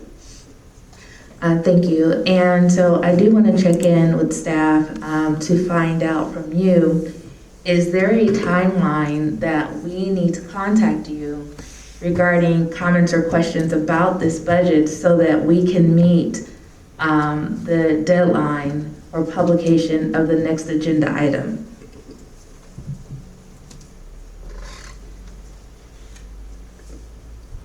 So we have to publish the next agenda packet on the 15th of June, which is Thursday. I'm your city clerk, so I will be putting together the agenda packets with the assistance of Mr. Dersham.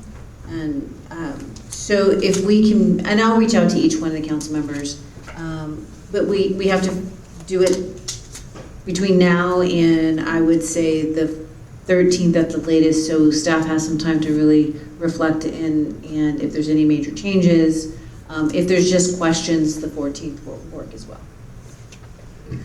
Thank you. And so, and thank you for offering to follow up with the elected officials. So all elected officials will be contacted regarding the budget, and that way when we come back to have a discussion and move towards a space where we can approve the budget, everyone's thoughts are captured.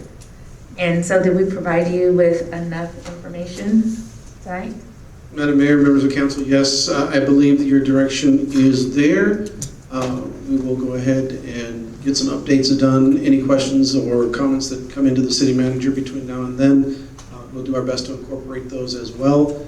I just want to thank you with the opportunity to do this, and I look forward to presenting you as the governing body with the second annual prestigious budget presentation award once this is all done.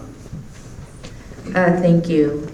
As we move forward here, we will bypass the council member meeting reports, the city manager's reports, and go directly into closed session. But before we do that, I just want to mention that our next regular city council meeting will be held on, I have to get the date, June 20th, same place at 6 p.m. And I'll turn this over to our city attorney to call the council into closed session. Thank you, Madam Mayor and members of the City Council. We are adjourned to closed session for 2 items. The first is conference with legal counsel regarding anticipated litigation under Government Code Section 54956.9D2 for one potential case.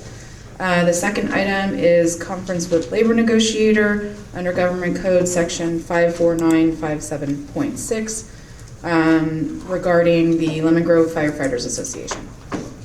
Thank you very much. The closed session room is open.